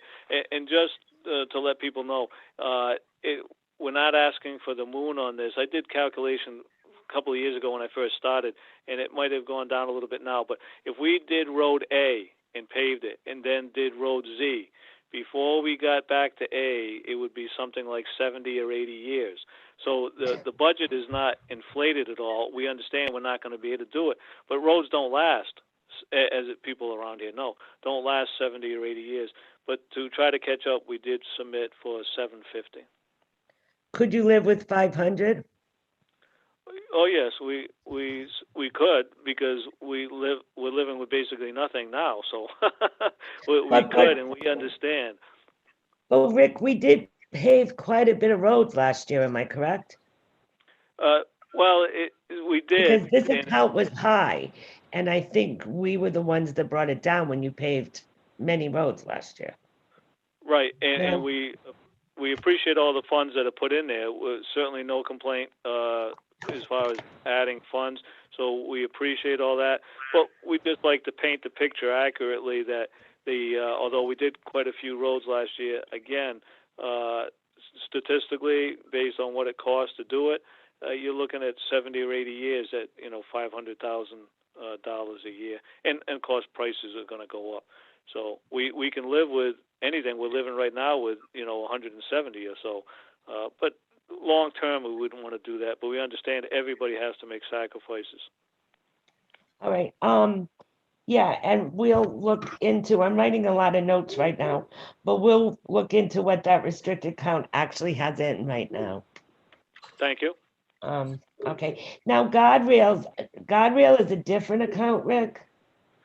Yes, guardrail. For instance, we put in some guardrail over on Progress Way and Industrial Way, where there's that T intersection, because somebody came off of that, and of course there's more traffic now with Longplex doing well, and there's going to be more with obviously maybe not a lot more, but there's going to be more with bill sales and the self-storage, et cetera, et cetera. So that was money well spent. But there's a few places that could use some guardrail along the road structure, and line painting, the same kind of thing. That when you're touching up lines or you're doing striping on the road, it's a good idea to be able to have a little bit. You can't do a lot with that money, but at least it's something. Any other increases you'd like to speak about in this in the operating expenses? Oh, as far as let me see basically they all, I might have either I did them based on actual spending, estimates based on what we're actually spending right now, or maybe 2%. Basically, it's rounded off, 2% increase for the CPI. That's about it on those operating expenses under 5540. Any questions from the rest of the council? I seem to be asking all the questions. I'm sorry. Any other questions? No. Okay, streetlights under you. The streetlights is listed under myself, DPW that is, not myself. But we do not handle that account. Okay. I put that number in based on where our expenditures were after this, after the new street lighting bills, and we finally got modified bills. This is standard what we would think is going to be annually from here on out. Okay, thank you. Okay, so rubbish and recycling, you're gonna do that with us? That's Yes, thank you, Denise. Basically all that is based on the MTG renewed contract. They had a set amount that the town agreed was good, and that's July through November is one amount, then December because it goes up, and then the January through June. And when you add those numbers up, that was in the signed contract, which the town council was given a copy. That was back then, and maybe the beginning of December. That's all DPW did was add those numbers up, and you come up with $724,787. So we rounded it up $12.42 to $724,800. okay. Any questions so far? Okay, landfill operations, Rick? Okay, the landfill operations. Oh, let me see. Basically that really didn't go up much. Nope, it did not go up much, and a lot of those are simply contractual.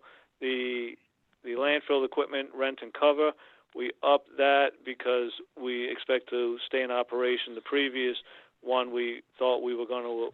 I mean, these budgets, as you know, start basically October, so the year before. So it went up a percentage-wise, but not really because it had dropped when we thought the landfill was going to close. And the other things are the engineering and testing permitting, that's gone up a little bit because of DEM requirements. But other than that, things are, in fact, the, what item is that? The study plan has actually gone down to 10,000. Other than that, these things are basically 2% increases. Now, how about the bulldozer repair? Why did that double? Well, actually, it's been, actually right now it seems like I had a premonition, which I don't like to have when you're talking about that kind of money. But right now we don't have anywhere near enough money in this fiscal year for the landfill dozer backup. You're looking at maybe $70,000 to do the repairs to the undercarriage, et cetera. And that, it's not that unusual to have to do repairs when you use equipment like this. And when they're that old, that one's a 20-year-old item. And bear in mind that what I've heard is we used to get dozers maybe, I don't know this, but this is what my understanding is, maybe every 7 years, because you're using them at a landfill, you use them 6 days a week, and they don't last that much. It's rugged use. And the undercarriage on the one I don't know if it was 2007, 2000, within 3 years we did something like $23 grand, and that's a 3-year-old machine. This one's 20 years old, and the new one is 14. One's 21 and one's 14 years old. We're saving a lot of money by having a landfill, but you have to have equipment to operate, and the requirements such as covering the landfill daily with trash, that's a DEM requirement. That's a not negotiable. You have to cover that with soil. And so the repairs, we went up to, from the request in 2021, but the budget, the approved budget was $40,000 because it became apparent that the dozer repairs were going to be more pricey. All we did this year was up it to 2%, and we're not going to have enough. And things cost money. I just want to give my plug. Things cost money. You have to, when you have equipment, you have to do repairs. When you have old equipment, you have to do more repairs. And when you have a machine that might cost $400,000 or $500,000, you know, $50,000, $70,000, $80,000 repairs, you know, after thing is 14 or 21 years old, that's not unheard of. That's typical. So and that, by the way, is the backup dozer, which we have to have operational so we can get the other dozer fixed. We put in something like 35 gallons of hydraulic fluid in the dozer last month or the month before. You know, you can't have things that need repair, not repairable. We can't repair it. You can't do a hydraulic line and get something in the system out at the landfill. You got to get that dozer back here, and a lot of the stuff we can't do.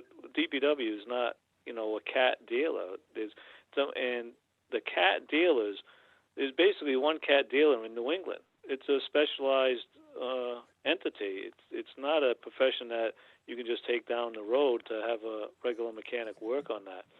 So that's why the 40,800 is in there.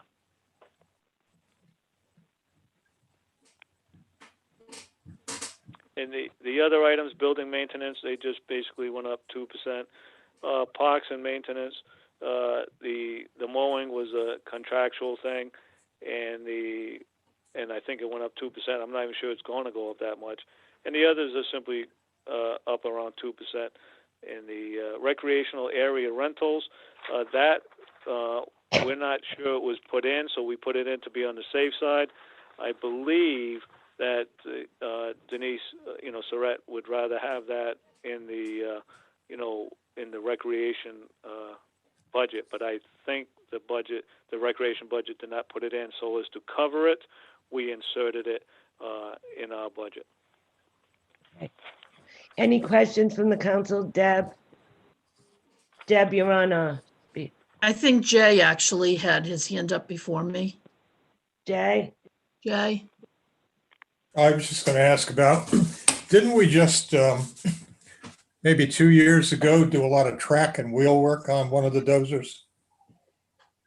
Yes, we did, Jay, and we did a lot of that in-house to save some money, but some of this we cannot do in-house, and that's what happens. my question is, isn't that going to reoccur again before the landfill closure? You mean the fact that we'd have to do some repairs? Yeah, because how That's the long, question. my experience with tracks is maybe 5 years, you got to change them again. Well, we did a lot of underbody work on a new one. They tell me that, and the records back it up. The bills that we did something like 20, and that was 10, 15 years ago, whatever it was, $23,000 on a machine that was only 3 years old. So they do wear out. There's nothing you can do about that. Another thing is when they do a review, they did it twice, and they said there was going to be about $35,000. We could do about $2,000-3,000 of it. When they actually got it up there and they took the thing apart on things they couldn't see from a site inspection without taking covers off and taking things apart, the price about doubled. That's not unheard of, unfortunately. And they know what they're doing. They're the cat dealer. They're specialized in this. So yes, Well, it's an expensive piece of equipment. Don't misunderstand me. I'm just wondering if 40,800 is going to be enough. Well, we hope it's going to be enough because we're going to have to do the repairs this fiscal year, and we're going to have to find a way to fund it. We hope because we have to get it done. Right now, it's sitting up at Milton in Milford, I believe it is, and they want to either fish or cut bait. You can't just leave it in the stall where they can't do other repairs. But we also need it repaired because we have to get the other dozer for some repairs. They're expensive piece of equipment, but they cost $400,000-500,000 to repair them. Not to repair them, to buy them. And when you have that kind of expensive machinery, it's expensive to repair. And bear in mind that, everybody please, that there's saving right now maybe $120,000, $130,000 in tipping fees not going to Johnston, and travel fees, I mean. And that's just traveling. And you're saving about $200,000 or $300,000 in tipping fees by having the landfill. But you got to have equipment to run the landfill. It's not things that are, whatever. It's not important. They're things that have to be done. They're not comfort features. They're things that actually make the equipment run. So that's why we need to get it repaired and need to keep covering trash. And you can't use, some people have suggested using a wheel loader. You can't do that on uneven, uncompacted material and on trash, which is not going to be compacted the same. You have 4 points of contact on a wheel loader, whether it's solid tire or air tire. If that settles, you roll the machine. Somebody can get hurt or worse. You can't have that kind of equipment running on the landfill all the time. When we do use it, it's an urgent need where we just don't have the dozer running or the backup. So we've used it, but you have to exercise extreme care. You can't do what you would normally do. You simply cover the trash. But you can't do that on an everyday basis. And besides, you got to have the loader here to load sand and salt for the snowstorms. You do also drainage work.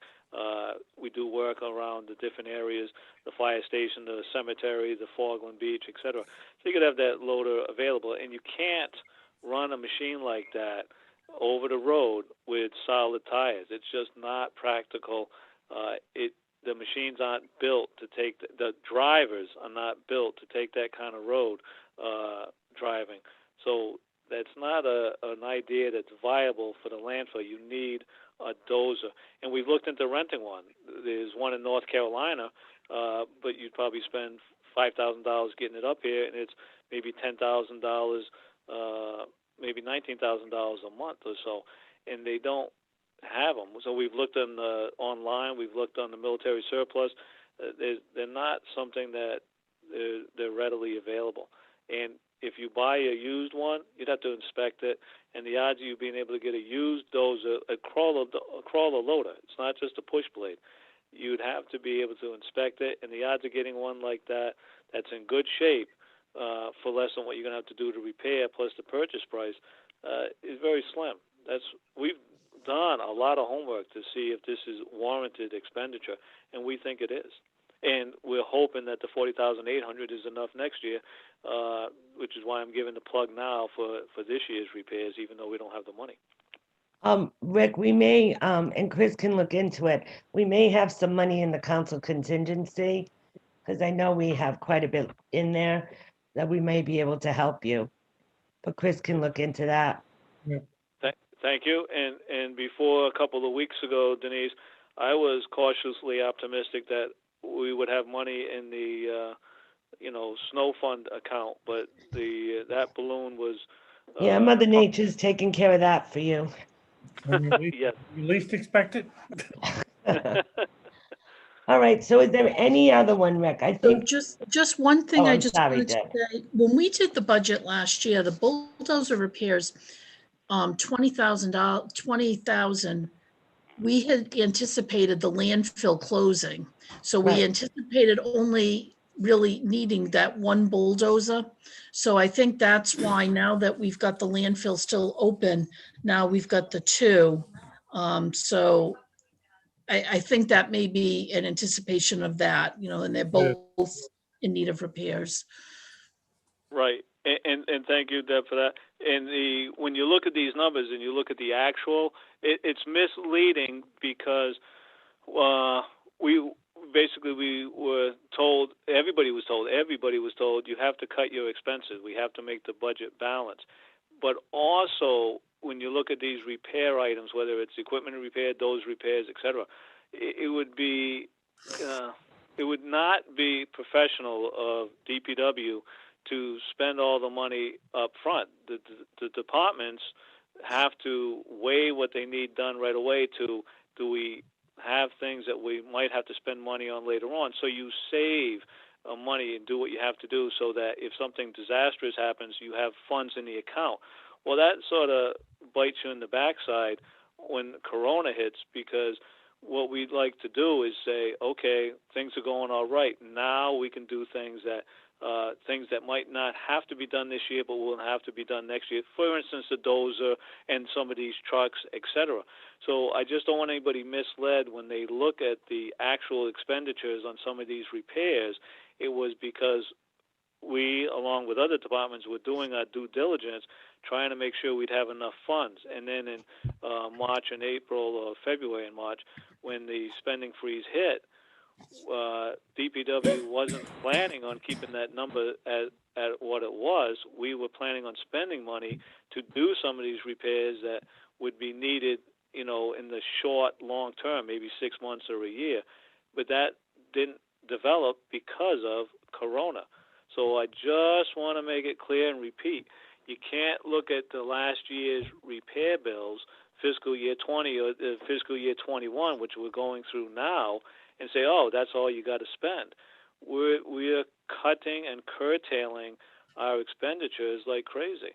So that's another little plug from DPW of why those numbers may be misleading for what we've spent in the last year and a half. All right, well, thank you, Rick. Does anyone else have any questions?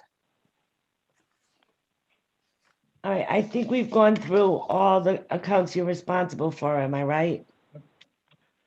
That's my understanding. Okay. Yes. All right, thank you. Thanks, Rick. Okay, thank you. Now, do you want me to stay on this town council meeting for anything else, or are we going to? No, I think we're good, Rick. I am gonna ask you to come back. We have to start, at some point, we're gonna start voting. And when we get to your department, I'll have Chris at least notify you that we'll be doing that. Right, and I thank everybody for their time, and I appreciate the opportunity to express DPW's needs. So thank you all. Thank Thanks, you. Rick. Okay, good night. Good night. Thank you, Rick. Good job. So the next item is me again. Councilor deMedeiros planning for future FY 2021-2022 budget reviews. I hate to do this, but we're gonna have to schedule some quickly. The final budget has to go to the town administrator on March 3rd. And it's kind of weird because then Chris sits on it for a week and we've never been quite sure what the administrator does with it for a week. But then it goes, but then it has to go to the budget committee on the 13th. So I am suggesting, and as long as I have a quorum, I'm gonna do it, to have a budget meeting on Saturday, the 20th at 9 o'clock. And that agenda, I would like you to come all prepared to make some votes on capital. Madam President, I am not available on Saturdays in the morning. Well, Joe, I anticipate this might go on for a while on Saturday. So if you're available and able to come, I won't be available on any Saturdays in the morning. I'm Okay. tied up until 11 o'clock, so. well, if we're still there at 11, well, give me a call because I am not really going to have a deadline for this meeting. We need to get some stuff done. Okay, So we need to, so I thought we could do capital, recreation because of what we were just talking about with capital, and that he could go over his recreation budget. And I will call Stu to see if what time he's available. We haven't done Harbor Master, and it's a good time to do it since we're going to be doing capital, and they do have a capital request in there. And then I'd like to do our budget and talk about what we feel we need to put in our fund. How about Okay, what? Are you gonna do the legal and? Yep, I can do legal, like, and at any point, if we feel that we've had enough, well, then we've had enough. But we can do the legal portion also. So Madam President, the 20th, not the 13th? I'm sorry, Mike, the 13th, I'm really sorry. Saturday, the 13th, Saturday, The 13th at 9, you said. 9, and then I want to have another one on Tuesday, the 16th. So Madam President, I also, on the 13th, I have a family obligation that I have to take care of, so I likely will not be there. Do I have a quorum? Deb, Bill, Jay, Donna, will you be able to attend? Well, hopefully, Mike, maybe you will. And like I said, we'll make votes. And those will, at the end of all of this, we'll vote for the bottom line. And if anybody wants to change anything at that point, we certainly can. And then I would like to have one Tuesday, the 16th at 7 o'clock. Is that okay with everyone? Yes. Yes. Okay, and then, Yes. okay. And then we'll go from there. Joan, I'm not sure what I'm gonna put on that agenda yet. Does anyone have any suggestions on what other budgets we need? Oh, you know what has to go on that one? Just give me a second. I think what has to go on that one, we have to talk about the tax Collector? collector. So we'll do the tax collector on that one. And the assessor? We might as well do the assessor as we're there. And what date is this? We're gonna do that? Or is it That would gonna? be the 16th on Tuesday. Okay. Anything else? I'm sure we're gonna, Town hall, town administrator. Yeah. yeah, we can put all that on there. Because the pensions and all. following Saturday, I'm thinking that we need to go over what we're gonna do with the fire department, the police and DPW, their general funds. Because the police is not that complicated. But the fire department, we're gonna have to talk about the rotator firefighters. So on 2/13, this Saturday, do you also want the treasurer there to start with? So you can talk about the balance in the different funds? Perfect, Chris, thank you. I do need suggestions, guys, I'm kind of, We gotta get land use in there somewhere.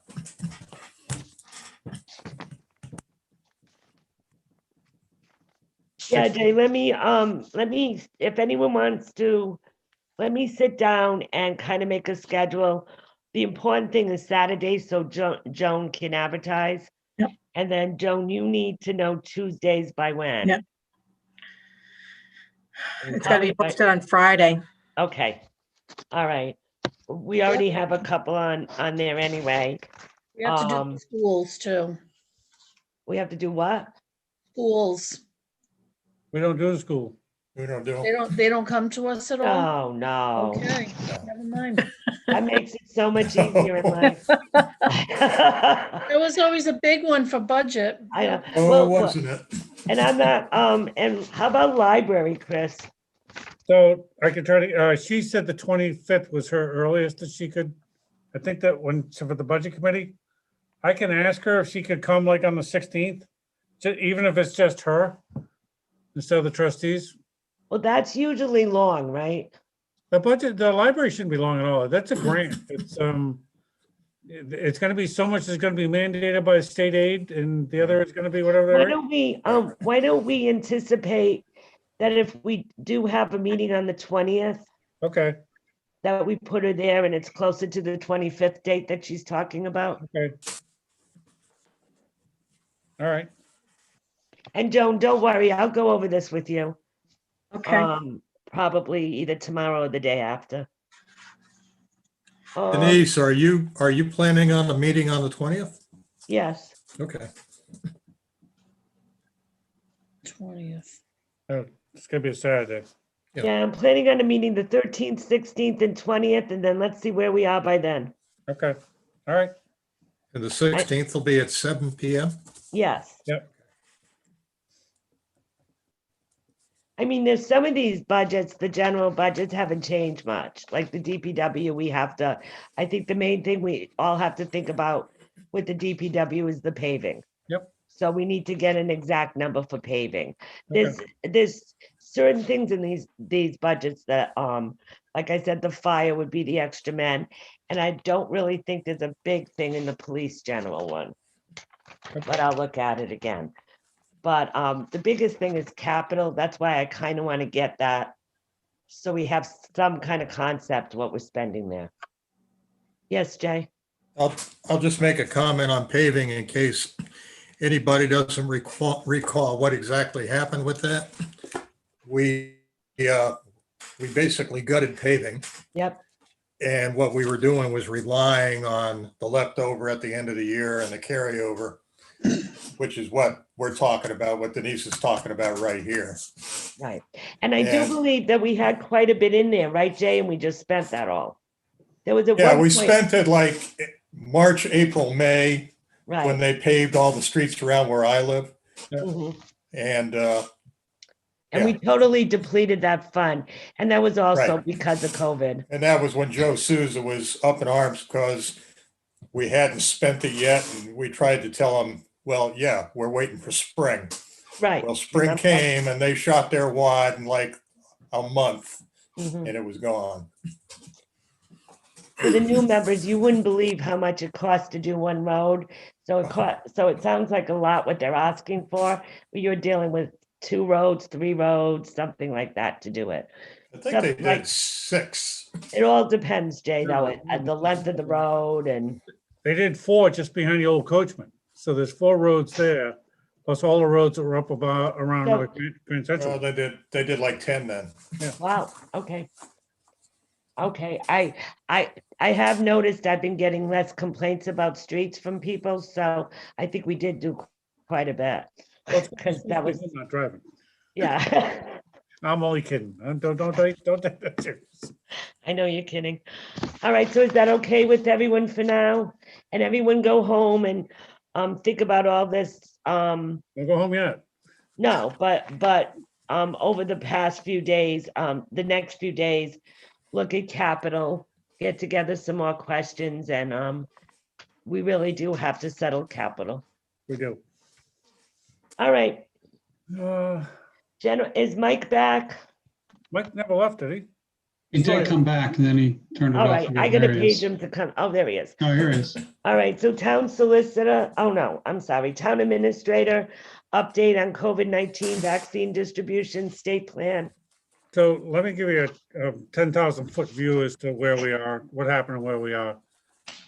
So the state came up with this, and I think I've told most of you, either in a memo or some sort, that, you know, the state had an allocation of vaccines that they wanted to get to their elder population. They're 75 plus.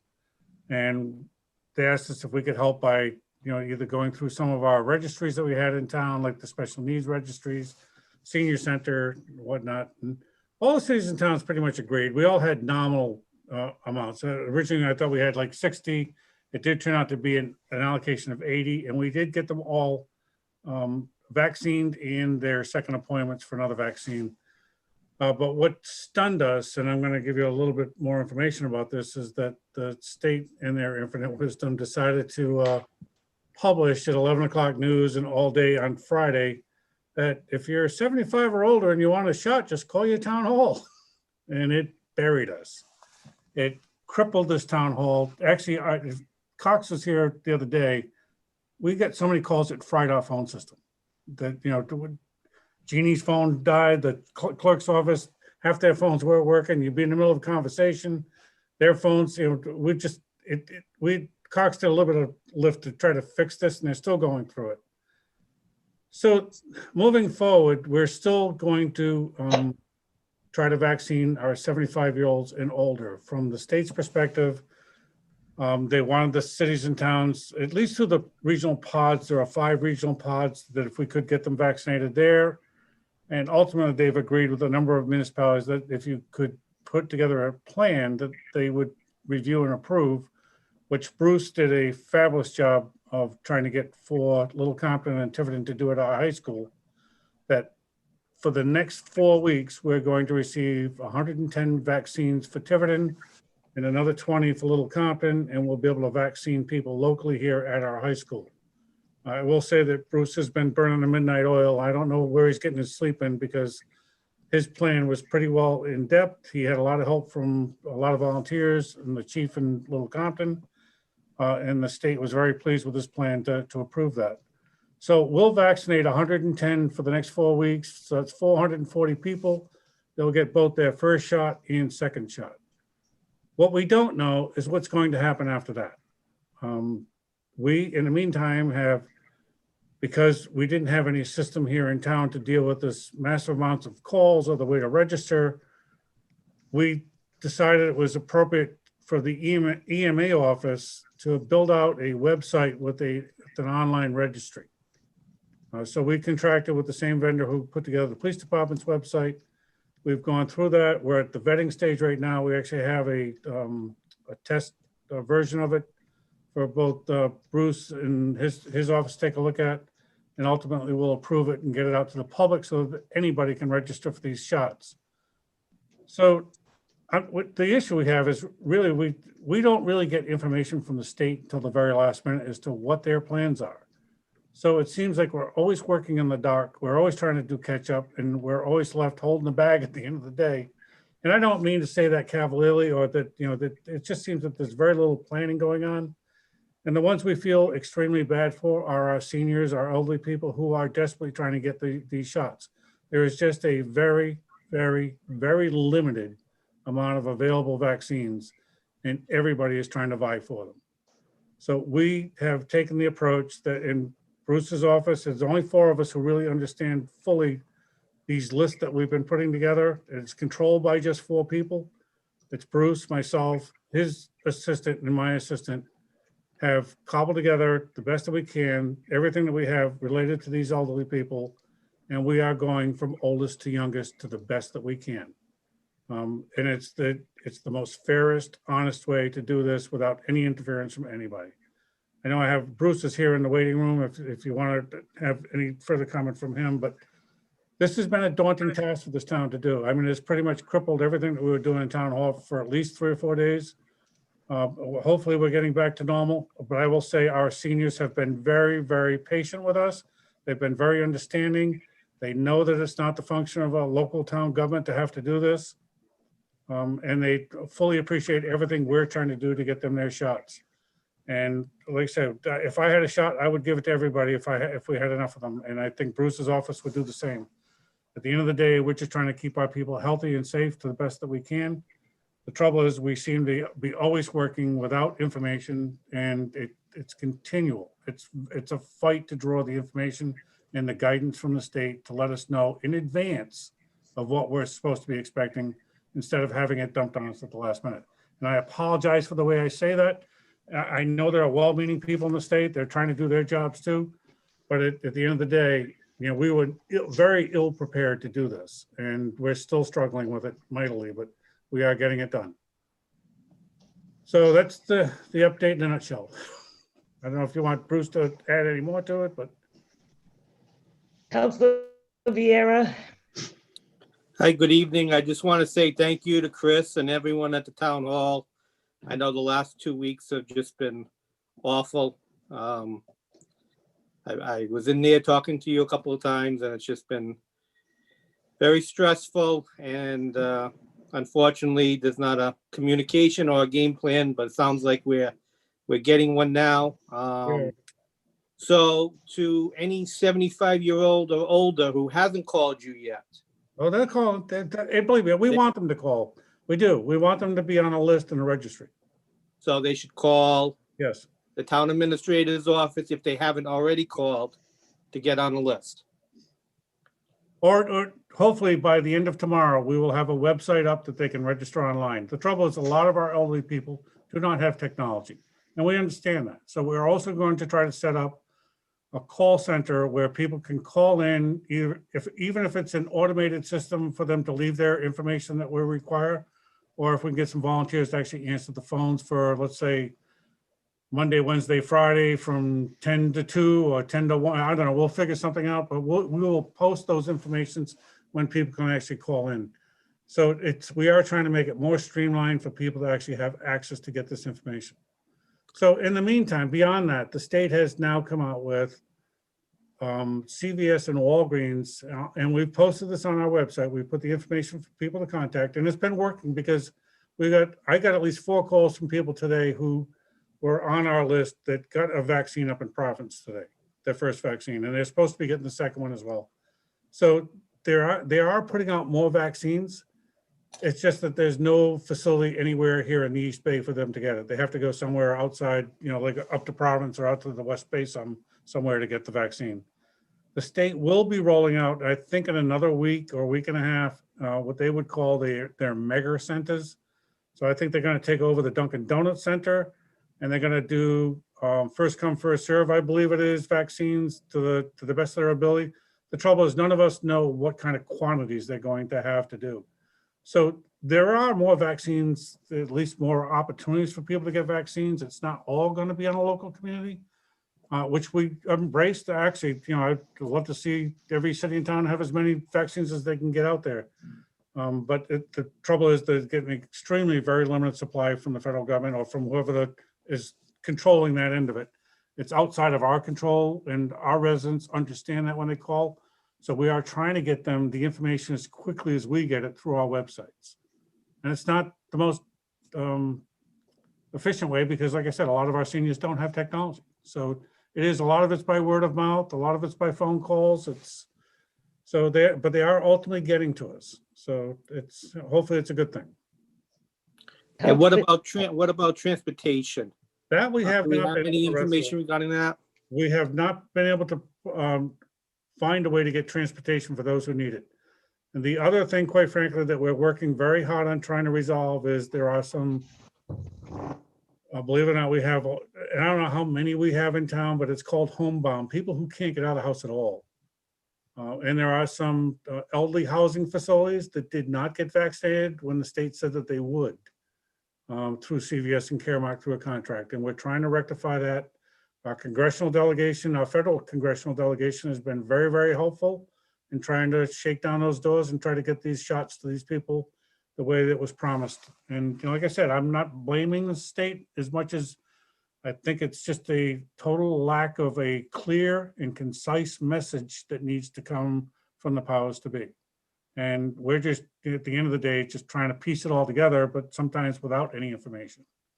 And it's, it's struggling for our constituents to understand because there is no clear messaging that's coming, and it's hopefully that gets better as time goes on. Thank you. Councilor Janick, did you have a question? Actually, Bill asked the same question, so I'm all set. Chris, is there any plan for the CVS or Walgreens in Tiverton to Not give at the the moment. shots? Not at the moment. Not at the moment. You can call their 800 number or their website and make an appointment. Like I said, I think there were at least 4 people I heard from today that got a shot up in Providence. So there are vaccines available, but it won't, once people start figuring out, they will be, hopefully they can continue to keep up with the pace, because everybody has been asking for them. And the next grouping, quite frankly, the 65 to 74-year-olds, and the grouping before that, everybody wants to know when their time will be and how to do this. And quite frankly, Bruce or I just don't have answers for this. And we have to keep in mind, even getting 125 a week for 4 weeks, we have over 1,800 people. So we figure this, we have 1,850 registered voters, and there's at least another 150 seniors who stayed here from either New Jersey, New So York, this is Florida. all over the age of 75. So we have it well over 2,000 people over the age of 75 and above. I know I've made that same argument, but it seems to, I can't get a clear, concise answer, other than they think with these CVS, Walgreens, and the state mega sites that they will eat into that over 75 and over population within the next 8 weeks for both shots. And we should be on to the 65-year-olds. What I don't know is are they going to continue to let us do it in town, or are they going to come up with some other scheme that we're going to have to wrestle with? And we just don't know. So we're somewhat flying in the dark at times. And I feel bad for the residents who are just panicking, because there are some people who are extremely ill and would like to get this shot quickly so that they can avert trying to have any future issues in the future, obviously, of their health. So we're trying to do the best we can for them. Any other questions? Okay, thank you. Thank you, Bruce. I know you're there somewhere. Oh, he's there. Thank you Thank you, all. Bruce, and I Probably know how. 100 people right now. Okay, next item is the town clerk update on March 2nd, 2021 special referendum. Yes, the next up is, next critical date is February 9th. That's tomorrow. That's the last day for mail ballot applications. They have to be in by 4 o'clock tomorrow. Then after that, starting on Wednesday, we have emergency ballot voting, also known as early voting. That begins Wednesday, February 10th, and that will go through March 1st at the town hall during normal business hours. So that's 8:30 to 4 at the town hall. We should be getting the equipment tomorrow and getting that set up tomorrow for starting on Wednesday. Next item is the ordinance public hearing date. We had to change that from February 22nd to March 8th for the Town Code of Ordinance, Chapter 2, Administration, Section 2107, Casino Gaming Revenue. I made a mistake on the date, and we posted it for the public hearing on March 8th. That's it for me.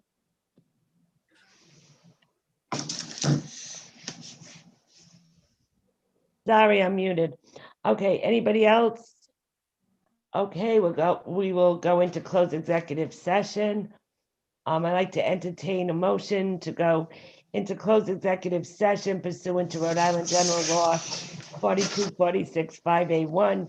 The town council may go into closed executive session to review, discuss resumes, applications for the assistant solicitor, prosecution, and potential vote on selection of same. Notice given. So moved. Joe and then Joe and Mike. Donna, Yes. Councilor Vieira, Yes. Councilor Janick, Yes. Councilor Edwards. Yes. Councilor Burke, Yes. Counselor Perry, Yes, and I'm a yes. We'll take, Michelle must be there. Okay, we're all set now? Yes. Okay, thank you. okay, we are now in open session. I'd like to entertain a motion to seal executive session minutes. so moved. I have a, Second. okay, I have a motion by Joe Perry and a second by Counselor Burke. Counselor Vieira, Yes. Counselor Edwards, Yes. Counselor Janick, Yes. Counselor Burke, Yes. Counselor Cook, Yes, Counselor Perry, Yes, and I'm a yes. Attorney Marcello, Thank you. So the council just concluded an executive session. In that session, the council made a motion by Ms. Cook, seconded by, I think, Council Janick, to appoint Patrick Jones, Chief Patrick Jones, the town administrator, Chris Cotter, and the town's prosecution officer, Sergeant Barboza, to conduct interviews of any and all of the applicants they deem appropriate, and then to come back with a recommendation for appointment to the town council as soon as possible. okay. Vote, and that vote was unanimous. Do I have a motion to adjourn? so moved. Second by Donna, she raised her hand. All those in favor, let's just do it by hand and eyes. All right. Guys. All right, Aye, thank you. aye.